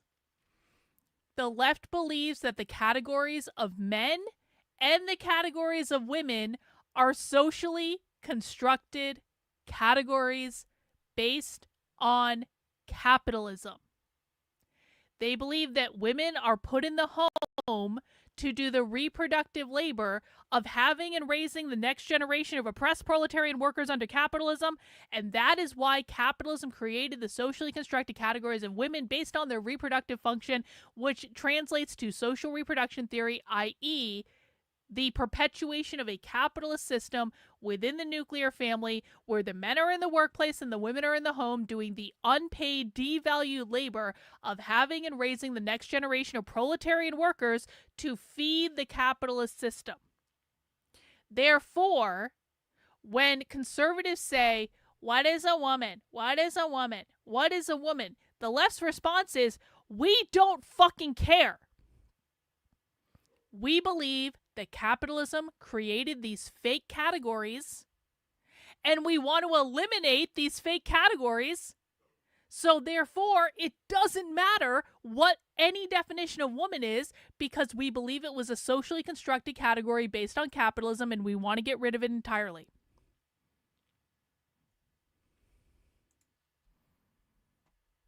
Come on. Let's go back. Matt Walsh. Far right, I wish. There were only two sexes and everybody knew what a woman was, right? There literally has never been such a time. And feminism has never needed a definition of woman. There has never been a time when there was two sexes and everyone knew what a woman was. That is Sophie's position. This is why the right always looks so stupid every time they say something and they don't understand what the left actually believes. Sophie believes that the category of women is not a real thing. There has never been a time when the category of women is not a real thing. Therefore, saying what is a woman doesn't make any sense, because they don't. That it's basically like saying, what is Santa Claus? What is the Easter Bunny? What is a unicorn? It's like they don't care. They believe it's a made-up category. And I mean us here extremely loosely, trying to paraphrase the seduction here, we can enjoy a definition of womanhood that is, simple again, in a narrative that pretends completely fallaciously that there was once a time, when there were only two sexes and everybody knew what a woman was, right? There literally has never been such a time. There has and never been feminism such a time. has never needed a definition of woman to proceed. This is a total kind of lie, actually, that our alt-right and far-right Why do they explain that men can't have babies? Because, well, first of all, they're trying to decouple gender from reproduction. So they are very literally trying to make it possible for anyone to have a baby. They're trying to decouple for gender from reproduction. And I know this because Harvard University is publishing about this. So what they say is that some people have uteruses and some people don't.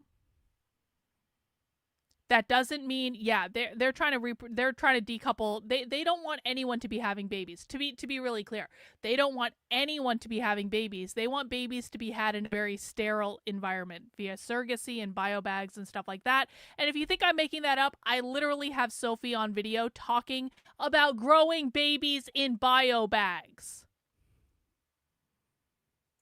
Yeah, the biobags are back. Enemies are telling in the present to great effect, unfortunately. You know, they go around thinking it's some kind of gotcha to say, oh, can you define women? Oh, you can't even define women. And the correct answer to that, in my view, is of course we can't. No shit, you know. Feminism has never been about defining women, and it has never needed to in order to proceed with great force and fury in the communization of care. Because, in fact... Yes. They believe there has never been a distinction between men and women because they believe that men and women are completely invented categories based on the needs of capitalism. Capitalism needed men to be in the workplace to keep the capitalist machine running. Capitalism needed women in the home to produce the children that would feed capitalism moving forward. They believe these are nothing more than made-up categories.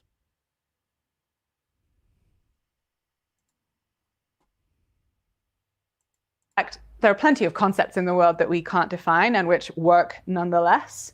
And so we shouldn't be afraid, I think, of owning that kind of anti-fascist agnosticism, I would almost say. Anti-fascist there is something profoundly beautiful and attractive, and perhaps we should turn it into a form of eros to say, you know, we are open to and Eros is Alexander Stoffel. Committed to a sort of anti-fascist uncertainty about what we might one day become, and even what we are in the present, which might be changing from day to day or even from hour to hour, because you know what? Sex is not cis, and it is relational, and there has always been, for example, the availability of masculine priority to bourgeois cis women, usually white, in certain situations. Arguably, you know, so Emma Heaney, once again, is the person who supplies some of these ideas in my book. You know, there is something, you know, female about one person in a boardroom, and then something male about her a few hours later in a different context. We don't need to separate sex and gender. We don't need a concept of gender, actually, to understand how sexual difference can be thought and appreciated and analyzed, you know, in the present, in a sense that, you know, involves and implicates us all. We don't need to pretend that there is, you know, a strict separation between sex and gender. You know, arguably, we got a super chat. We got a super chat from Russell. Good to see you, Russell. Just bought Emily Feminisms and Abolish the Family, both books by Sophie Lewis. Now I have to counterbalance this by sending you the amount of money I just gave to Sophie and $1 more to keep the scales in my favor. Thank you, Russell. I really do appreciate the super chat. I also hope you do enjoy the books by Sophie. Do a report back to us. Let us know what you learned. I love it when people read socialist books and then they let us know what the socialists are saying. So definitely, like, listen, man, I've looked at enemy feminisms. I've read Sophie's Abolish the Family book, but you might see different things. So if you read their books, let us know what you learned, and that way we can make this information available to everyone. They explain it by saying it's a socially reproductive category, the socially productive category based on reproductive ability. That's why there were... Guys, hang on. We have new people here. Listen, we have to... Okay, let me show you. You guys don't believe me? Let me show you. Let me show you. Let me show you. Let's go over to my Substack. Let's look up Harvard. Let's look up Harvard on my Substack. And when we look up Harvard on my Substack, you are going to find, shit. When we look up Harvard on this Substack, you are going to find this article. Harvard student paper suggests all children born in artificial wombs for gender equity. I am putting this link in the chat. Let me show you what this article says. This is published, by the way, on Harvard's website. It is an article called How to Abolish Gender. It's published on the Harvard Kennedy School of Government Student Policy Review. The Student Policy Review is, and you can see this, hang on. This is Harvard's website. This is a journal within the Kennedy School of Government at Harvard University. So this is something that the students publish papers that then get read by important people that then influence policy. This is a paper that was published in 2021. Transhumanism, the idea of overcoming biological limitations with sophisticated technology, envisions a world where medical technology advances to achieve universal fertilization. That means everyone having the ability to have children, for fetuses to develop outside of wombs, because if you're restricting it to wombs, you're restricting the number of people who can have children. Completely decoupling gender from reproductive labor. So they don't care. They don't care. Your owns on them mean nothing. Your debunks on them mean nothing. This is an article that was published 4 years ago. Completely decoupling gender and reproductive labor. Modern fertility technology already allows for some decoupling, including gendered reproductive labor divisions, and biological limitations remain significant. They are trying to decouple gender from giving birth. So whatever has happened in history, it doesn't fucking matter because they're trying to undo it. Do you understand?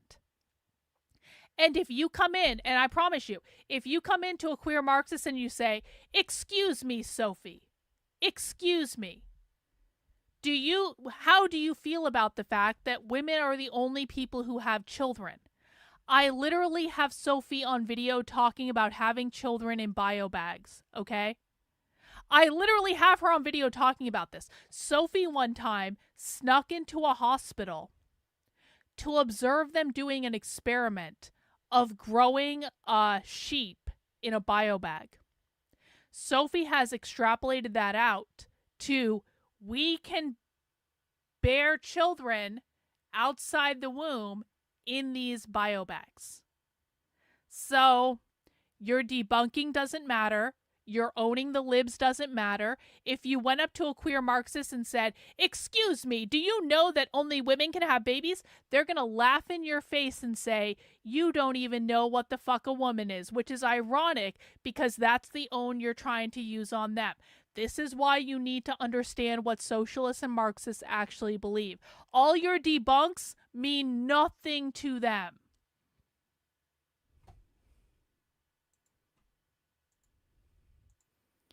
Back to Sophie.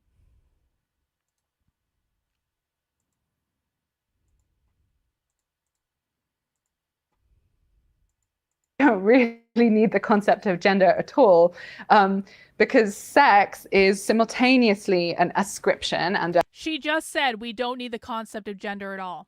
She literally just said we don't need the concept of gender at all. in a different context. We don't need to separate sex and gender.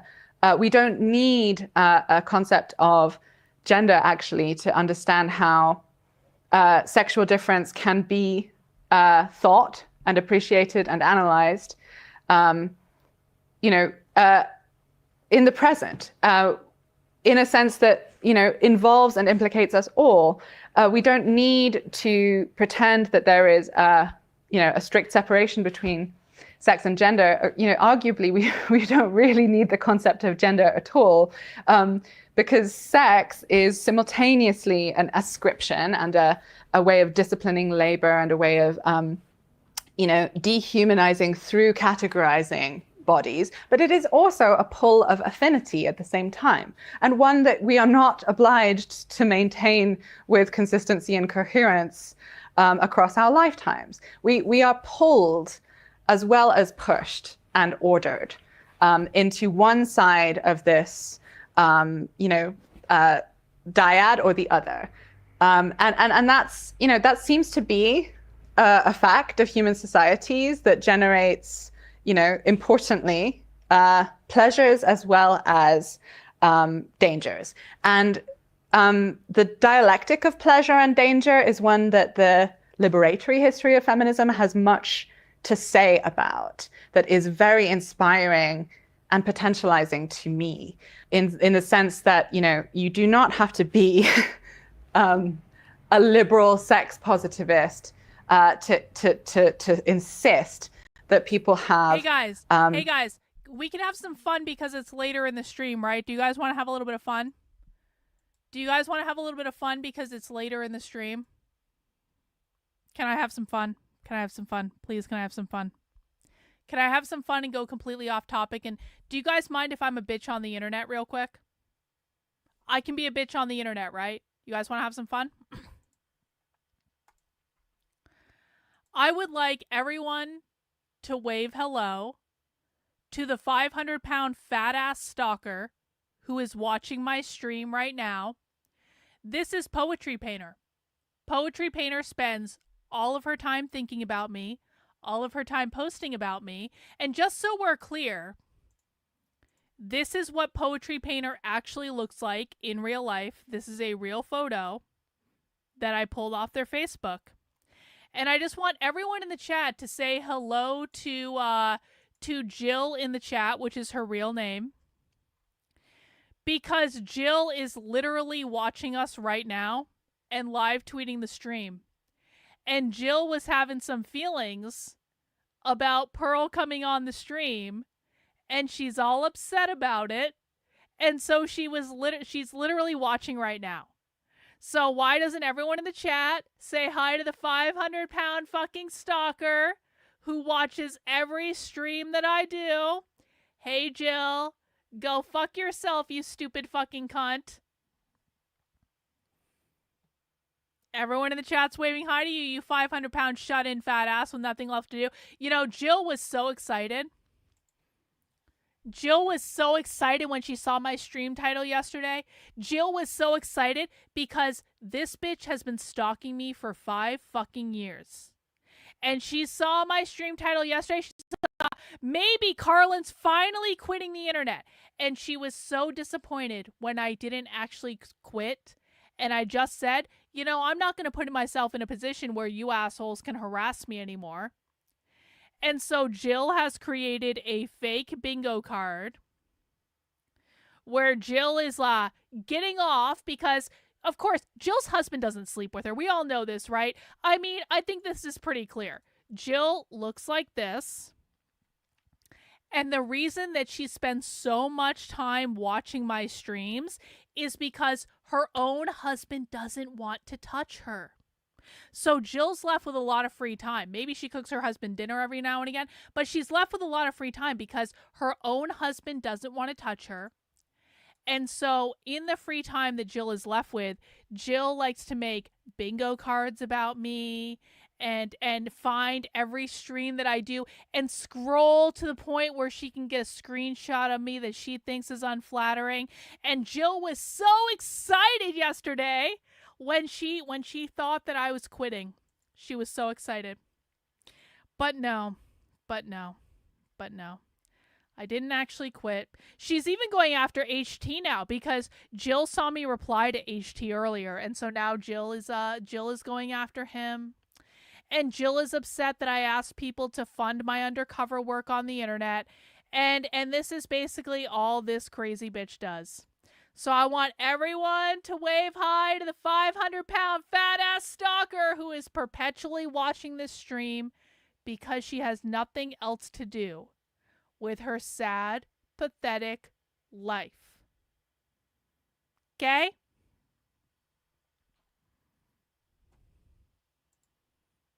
Back to Sophie. Back to Sophie.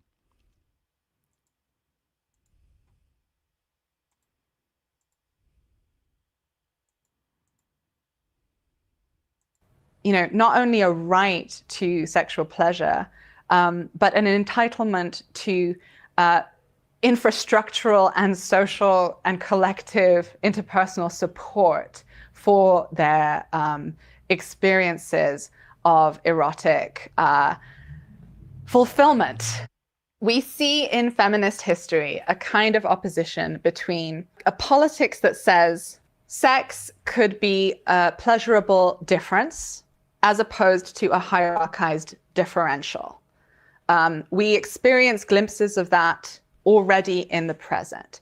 What we want is to build toeholds in the matrix of the present for that experience of sex as merely pleasurable difference to breathe and gain power so that it can immanently kind of overthrow patriarchy without, however, requiring its troops to be somehow, chaste sort of sufferers in the present. I think turfism is foundationally driven by the moral conviction that patriarchy can never actually fall. I truly think that many of the enemy feminisms I'm looking at are so devoted to an ontological definition of womanhood as suffering that it has no ability to think a liberation or abundance of gender.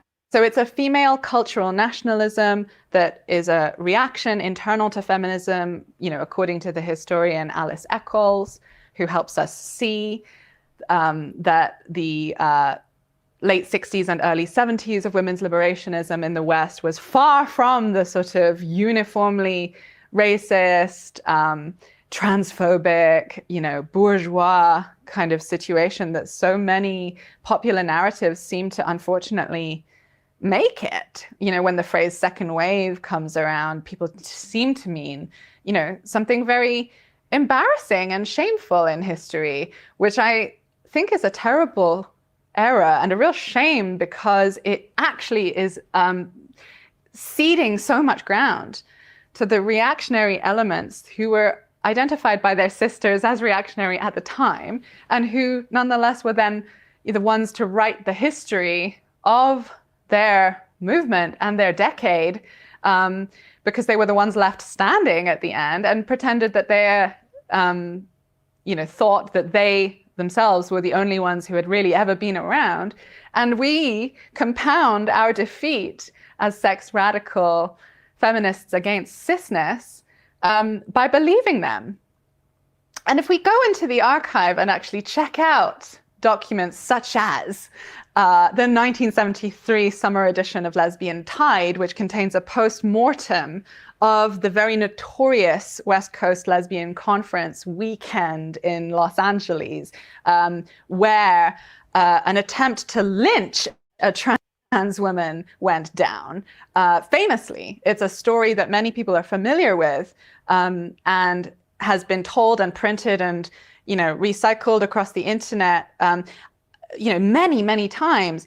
What I think doesn't always emerge from that telling on the trans feminist left is what I found when I read the organizers and participants' accounts of that weekend, which are not at all on the side of the transphobia. And in fact, they not only think that what the celebrity feminist Robin Morgan did when she attempted to stir up a literal physical attack on Beth Elliott, the one of the transsexual women in the movement, the one that they were aware of and targeting, not the only. Hey guys, can I get your help with something real quick? I know we're listening to Sophie and we should be listening to Sophie, but can I get your help with something real quick? I need everyone to reply to a tweet that I just sent. and to say that I'm right. Is everyone on board with this? Is everyone on board? I just sent, so as you guys know, Andy No and I right now are having a little bit of an intellectual disagreement. Andy No and I vehemently, intellectually disagree over the fact that Andy No is trying to make people think that that Minneapolis church shooter was a queer left militant when it is obvious that they are not. And so Andy No keeps putting stuff like this on his timeline, referencing the bashback movement, which is a real queer militant thing. And I just replied to Andy No saying, maybe this is a great time to educate people about real queer militants like bashback instead of right-wing dissidents that have nothing to do with the left, like the Minneapolis Catholic Church shooter. And what I need everyone to do is I need everyone to reply to this and to tell Andy that we would like Andy to talk about real queer militants and not pretend. You have to say this explicitly. The Catholic Church shooter was not on the left, not a member of Antifa. We resent the fact that Andy No is telling people that they were a member of Antifa or even implying that he was a member of Antifa. And, you know, what an excellent opportunity, Andy. What an excellent opportunity if you're actually concerned about bashback, which, by the way, Andy No had never even heard of bashback until I told him about bashback. Maybe if Andy is actually interested in educating people about real queer militants, now would be a good time to actually talk about the bashback movement rather than pretending that the Minneapolis Catholic Church shooter was a leftist when we all know there was no chance that that kid was a leftist. So, if you want to send that message to him, please reply to my tweet. Please heart that tweet. Listen, I have a lot of respect for Andy No. Andy No's not on the same level as James Lindsay, okay? He's not. Andy No has actually done his homework. He has put himself in danger multiple times. I am not saying, please, if you reply, be nice, be cordial, but send the message that if Andy is actually interested in educating people on violent queer militancy, then he needs to do it for real, not pretending some mentally ill kid in Minneapolis was a left-wing militant when he was not. He was obviously not on the left. So, he wasn't a leftist. He wasn't a leftist. The shooter was not a leftist. Not in any way. The shooter was more on the right than on the left. He had all the right-wing memes. He obviously spent a lot of time on 4chan. Andy No is out trying to give the impression that this person was part of Antifa because that's how he makes his money and that's how he gets on shows. But that kid was not part of Antifa. There is no way that that kid was part of Antifa. There was no way that that kid was involved with the Socialist Rifle Association, which is what Andy No has tried to insinuate. There is no way in this universe that that kid was as part of the same movement that that queer socialist with the gun on that magazine is a part of. No way. It's not real. So please reply. Let him know. Be nice. Be cordial. We are not shitposters. We don't hate Andy No. We just want to point out that Andy No is completely wrong in this situation and that he should stop doing that shit because it misinforms the public, and Andy's job is to inform the public. And every time Andy leaves the public confused and the public thinks that this kid was part of Antifa when he isn't, he is running cover for the real far left. It is offensive, and he should cut that shit out. Thank you. Appreciate it. We got less than 10 minutes of Sophie. We're going back to her. No, he is wrong. He knows exactly what he's doing. He is completely fucking wrong, and he knows it.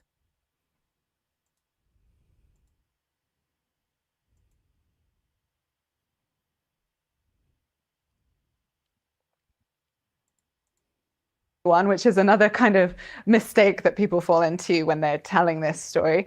And she was a host, essentially, of the 2,000 women gathered in Los Angeles because she had been on the organizing committee.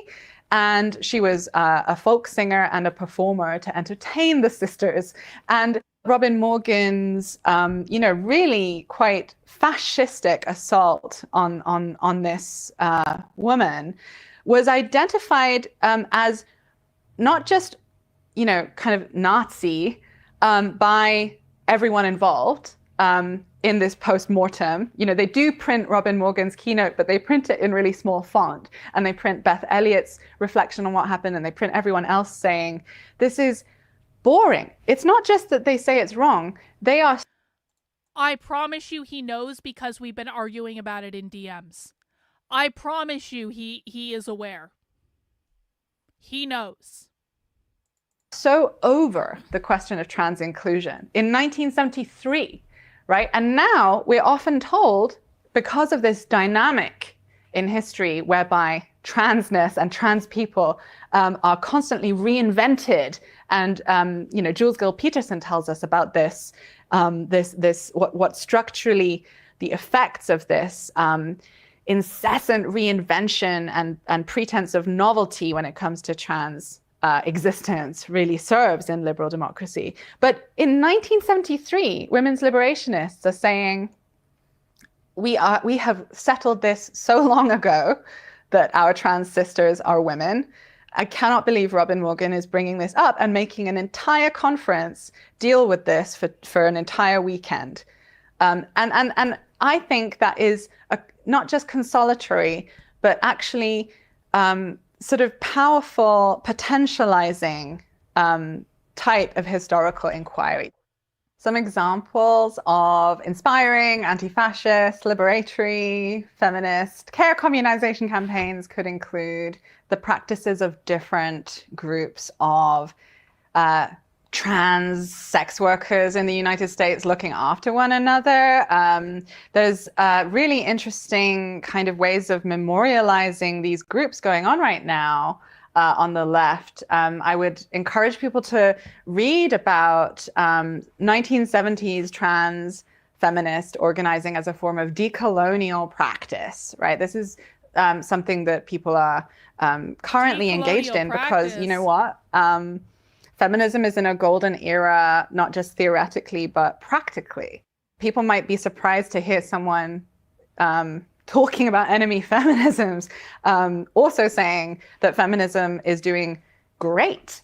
I don't think feminism needs me to tell it, us, what to do, because the truth is, while a certain high left literary opinion loves to say currently in the 21st century that actually existing feminism is boring right now or unthrilling or perhaps non-existent, the opposite is the case. It's just that a certain kind of analysis has failed to understand what feminism is in the world, doesn't recognize itself, as in the author of these opinions tends to maybe not recognize herself in the abolition feminism and the, DIY trans care communization and the abortion undergrounds that are the cutting edge of feminist insurgency. What the fuck? I know this is late in the video, but Sophie was just talking about DIY trans hormones and underground abortions. That means trans hormones that they cook up themselves rather than going to a doctor. And that means getting an abortion in a place that, well, may not be the best place or way to get an abortion. Again, Sophie. A certain kind of analysis has failed to understand what feminism is in the world, doesn't recognize itself, as in the author of these opinions, tends to maybe not recognize herself in the abolition feminism and the, DIY trans care communization and the abortion undergrounds that are the cutting edge of feminist insurgency today. Yeah, abortion undergrounds and DIY trans care are the cutting edge of feminist insurgency today. So, for everyone that's new, welcome to watching Queer Marxism. I know it might seem boring for most of the presentation, but then we hit these golden nuggets where Sophie Lewis is like, do you know what is the cutting edge of underground feminist insurgency today? DIY trans hormones and unofficial abortions outside of the medical system. You guys know if that's what they're saying, right? I literally have zines where they teach people how to do their own DIY hormones. They don't believe they can go to doctors for their hormones because doctors are a part of the system, and so they do DIY hormones and they self-administer to each other. When it comes to abortion, regular abortion is expensive. It's a capitalist enterprise. So they can just do abortion outside of the system, and that's much better because they are literally saving women from the burden of upholding their role in the gender binary if they have to have kids. So you got to do abortion somehow if you can't do it within the capitalist system. See, this is why we watch Queer Marxism, folks, because stuff like this always comes up, and we will watch yes. Oh, I have DIY abortion, not DIY abortion. No, I don't have those. I've been on self-managed abortion tours though. I've seen all their abortion shit. There was a session. Hang on, let me show you this. We're going to get a recording of this at some point. Let me show you this.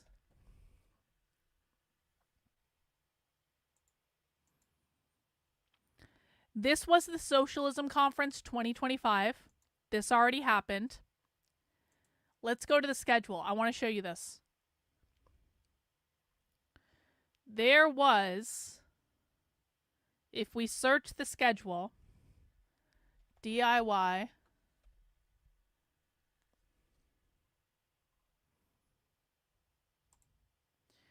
At the Socialism 2025 conference, there was literally a session about DIY abortion. We don't have the recording of this yet, but we will likely be getting this at some point when the Socialism Conference updates it to their SoundCloud, because they record all their sessions and they update them to their SoundCloud months and months and months later. But just in case anyone thinks this is a fake thing, Socialism Conference 2025, DIY abortion. As abortion becomes increasingly restricted, what options will be available to us? Do you think your abortion laws mean anything to these people? They mean nothing. This is what I do every day. This is why you guys love me. I read the things that you won't read. I look at the things you won't look at. This is why you support me. I used to say I'm fine at VA because I fear that they'd take my guns. The fear is real even when the threat is not. Yeah. Yup. Oh yeah. Oh, we watch Sophie all the time. Sophie's great. We cover the entire Socialism Conference. But we just don't have the recording of this because this wasn't streamed. So we will have the recording of it at some point, just not yet. But trust me, guys, listen, when you watch Queer Marxism with me, stuff like this almost always happens. And I know it might seem boring. This is for people who are new. Do you want to know why people like me and people like my audience become obsessed with watching socialism? Because it might be boring for like 90% of the presentation. And then you hit that golden nugget. And you're like, hold up. What the fuck just happened? And so it's like you have to sit through the boring to get the payoff of this is actually the most dystopian thing I've ever seen in my life, and this is real. This shit is real. This is happening every day. This is happening in college campuses. College is about to come into session. They're about to start doing all of this shit in college classes. They have events around this stuff. They have entire communities around this stuff. It might seem, it's like watching baseball. Exactly. Most of baseball's boring. You sit back, you have a hot dog, you have a beer, you enjoy the people that you're there with, and then once the action starts, you're like, holy shit. Exactly. So dystopian. Yep. Welcome to socialism. Welcome to socialism, ladies and gentlemen. We've got a couple minutes left of this presentation with Sophie. Let's wrap it up. Let's just listen to that abortion PC. Let's just listen to that again. To understand what feminism is in the world, doesn't recognize itself, as in the author of these opinions tends to maybe not recognize herself in the abolition feminism. I don't understand why right-wing media isn't covering this. I've been telling them about it for years. My community has been trying to get right-wing media to cover this shit literally for years. For years. It's not that right-wing media doesn't know about this. They know about it. I have made sure they know about it. My community has made sure they know about it. They don't care. Every time you guys see me get pissed off at conservatives, it's because they don't actually give a fuck about the things they claim to care about. We have made it our business to make sure people know about this. But it doesn't support the narrative they want to support, and it doesn't drive the clicks they want to drive, and so they don't tell their audience. And that is the sad truth. And the, DIY trans care communization and the abortion undergrounds that are the cutting edge of feminist insurgency today from below in the feminism against cisness sense. And at the same time, I could mention all kinds of things, such as the women's revolution in northeast Syria or Kurdistan, called Jineology, Jinjayan Azadi, woman, life, freedom, being the banner under which Kurdish revolutionaries are making ongoing progress every day in their universally supported in their context women's revolution. I keep hearing from people who have come back from these liberated territories and are astonished by the level of universal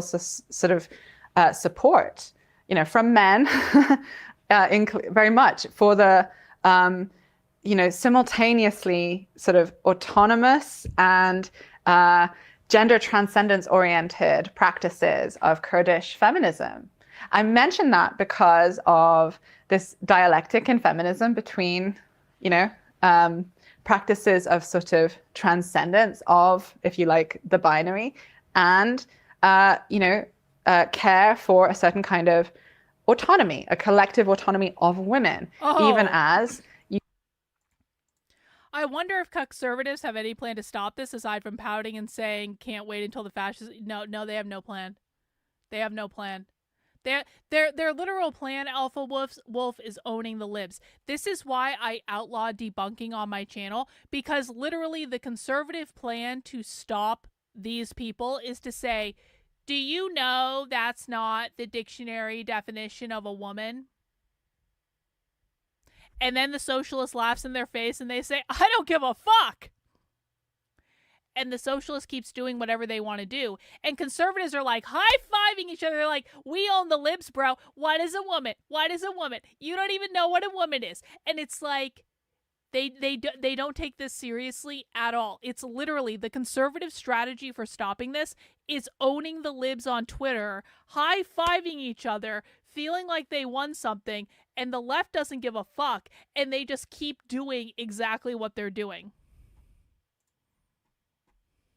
you have to keep the other part of the dialectic that is oriented towards perhaps, an eventual letting go of the boundaries of that constituency. We don't know if women is a term we will always have use for.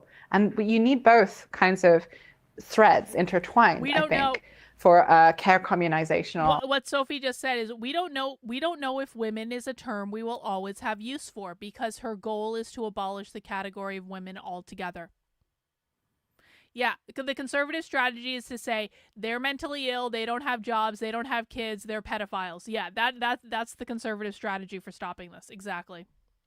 Eventual letting go of the boundaries of that constituency. We don't know if women is a term we will always have use for. And you need both kinds of threads intertwined, I think, for care communizational feminism against cisness. And on that note, I'm very inspired by, admittedly small developments, but like the Trans Feminist International that came out of Greece, which was a platform of theoretical invitation, to advance what others are also calling transgender Marxism. People are doing extraordinarily useful, exciting things with social reproduction theory, as Marxists call it, from social reproduction theory is the idea that social systems will reproduce themselves until they're disrupted. The idea that the nuclear family is the reproduction mechanism of capitalism is based on social reproduction theory. What the idea is that the capitalism will continue as long as the nuclear family continues, because the nuclear family reproduces capitalism. And in order to get rid of capitalism, they need to disrupt the reproduction, the social reproduction of it in the nuclear family. Trans and decolonial kind of angle. And I am also excited by the Ni Una Menos anti-femicide insurgency that has been replicated in many different parts of the world in a trans-feminist mode. There are also women's strikes, right? The women's strike for Gaza has been one of the more heartening developments of recent years. The theorizing as well as the practices of Palestinian feminists in the Palestinian Feminist Collective, in the Decolonial Feminist Collective on Turtle Island, have been reaching an unprecedented number of people, have been guiding their struggles, and have really been, I think, generatively divesting people from their, vestigial attachment to forms of, liberal feminist world making that have been a catastrophic failure and demonstrated to be objectively, dead ends. And that is Sophie and Sophie's book, Enemy Feminisms. Are we truly hopeless against the left? I mean, here's the thing. Is anything ever truly hopeless? No. There's always hope. But I firmly believe that in order to defeat the left, we need to start hinging into reality aggressively about what the left is actually doing and what the left actually believes. And what is going on right now is the only opposition force that we have to the left, which is the conservative right. The conservative right is completely and totally unhinged from what the left actually believes and what the left actually says and what the left is actually doing to organize. Now, I am doing everything that I personally can to try to educate the conservative right on these things. I have a nonprofit where I'm mapping out the modern left activist ecosystem. I have tracking that I'm setting up to try to show people how these people are organizing. But ultimately, if people don't care enough to move beyond this idea of owning the libs and just saying they're hypocrites because they bought a MacBook computer and they don't have jobs and they're lazy and they're narcissists and they're cluster B, conservatives have got to give up their fucking favorite talking points. They have to realize this is a serious problem, and they have to stop believing that politicians like Donald Trump or they're conservative influencers at Fox News or the Daily Wire or any of the other places. They've got to stop believing that these people are going to save them, because they're not. Conservative media and conservative influencers are interested in one thing and one thing only, and that is money.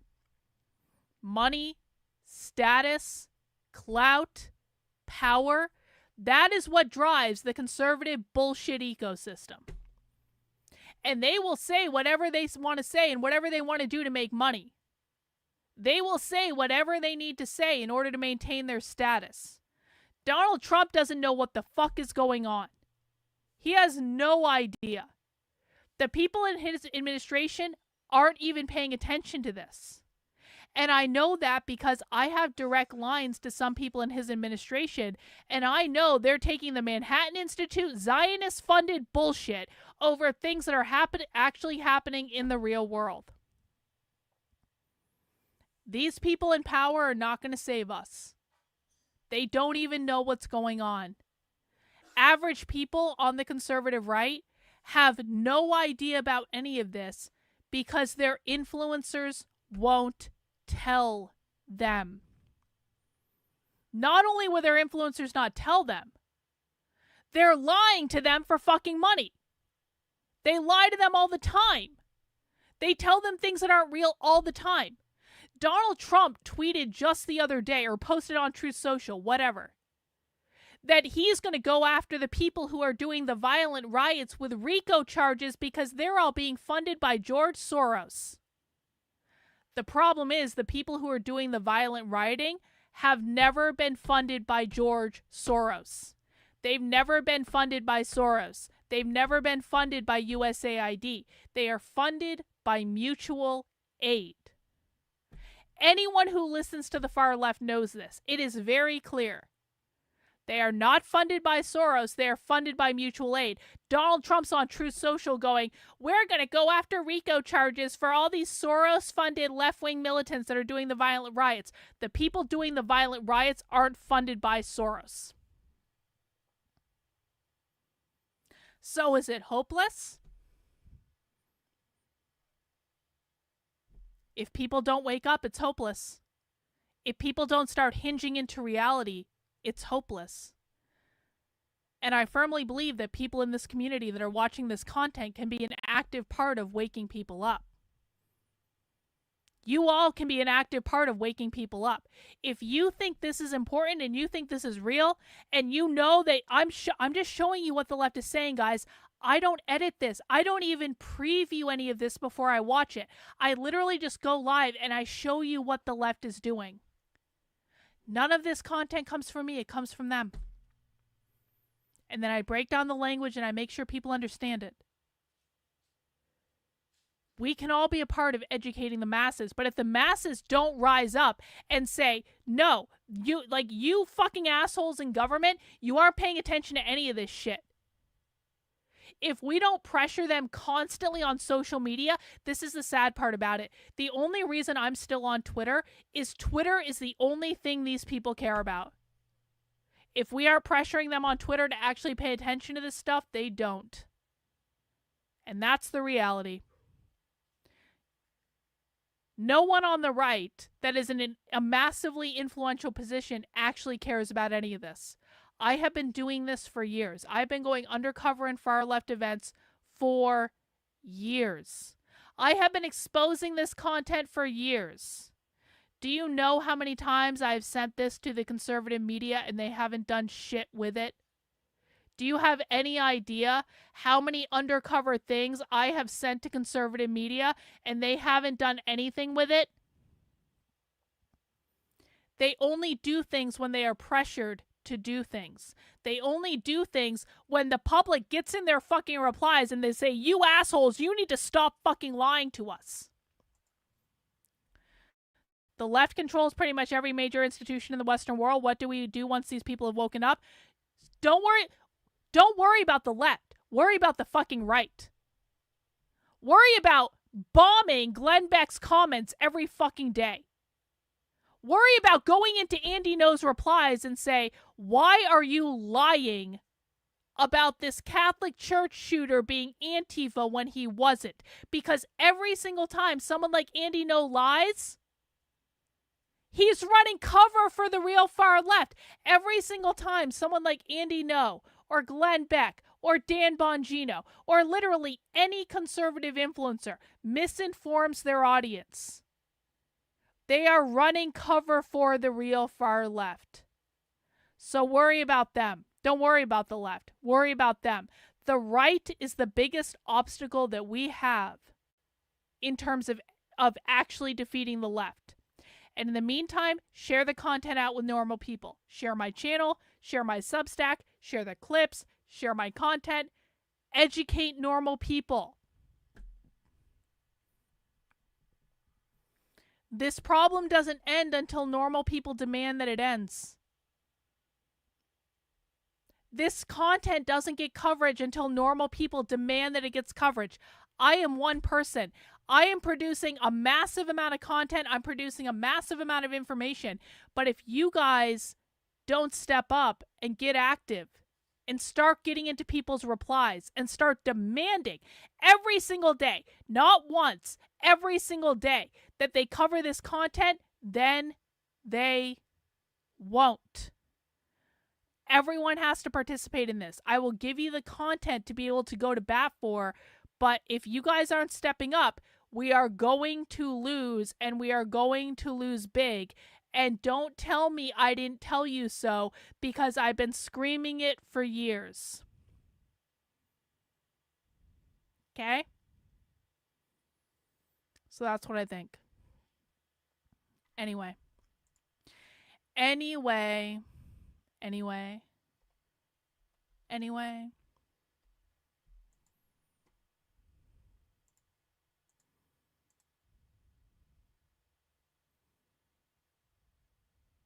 Hang on. Thank you. If you guys want to support the work I'm doing, the very best way you can do that is by heading over to my Substack. That is Karlyn, Karlyn.substack.com. Sign up for a membership, $8 a month, $80 a year. I'm 100% independently funded. I have no political masters. I have no one telling me what to say or what to do. My only job is to show up and to tell you guys the truth and to show you the receipts. So please fund the work I'm doing. I have a couple undercover things I want to do before the end of the year. I can only do those undercover things with your help. No, Tammy, I don't believe people are waking up. But if people get out there and they actually start doing stuff, maybe they will. But right now, no, that is not the truth. Don't give people false hope that doesn't exist. Right now, I promise you, there are not enough people waking up. The only way people wake up is if this information gets out there and it gets shared. There is no one in government that is responding to this, guys. No one. Literally no one. So, I'm doing what I can. If you guys believe in what I'm doing, if you guys believe in the content that I'm showing, please fund it. I'd really appreciate it. I'm going to go and enjoy the rest of my Friday. Thank you guys for hanging out with me on this 4-hour stream. I will be back tomorrow at 6 p.m. for Socialism Saturday. Make sure you are subscribed to the channel. Make sure you mount the like button on the way out the door. I appreciate you guys. I'll see you soon. Bye.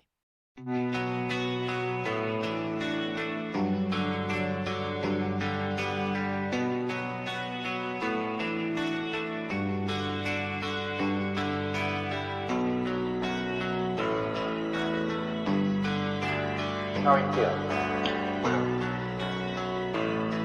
How long have you been here? 3 months, May 17th. And what brought you here?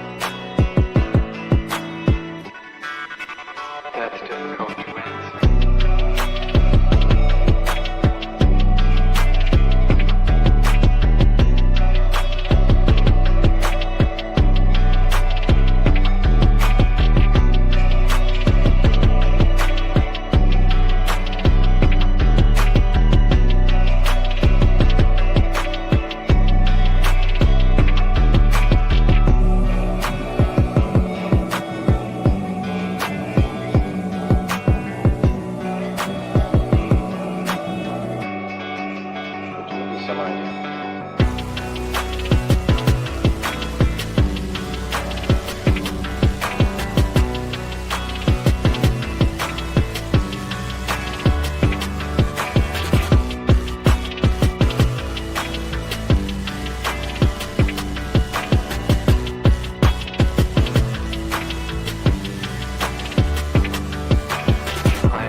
is it you're trying to do with your life? Play the piano for people. I'm not clear. How is it that playing the piano for people has eventually resulted in your being here in the hospital?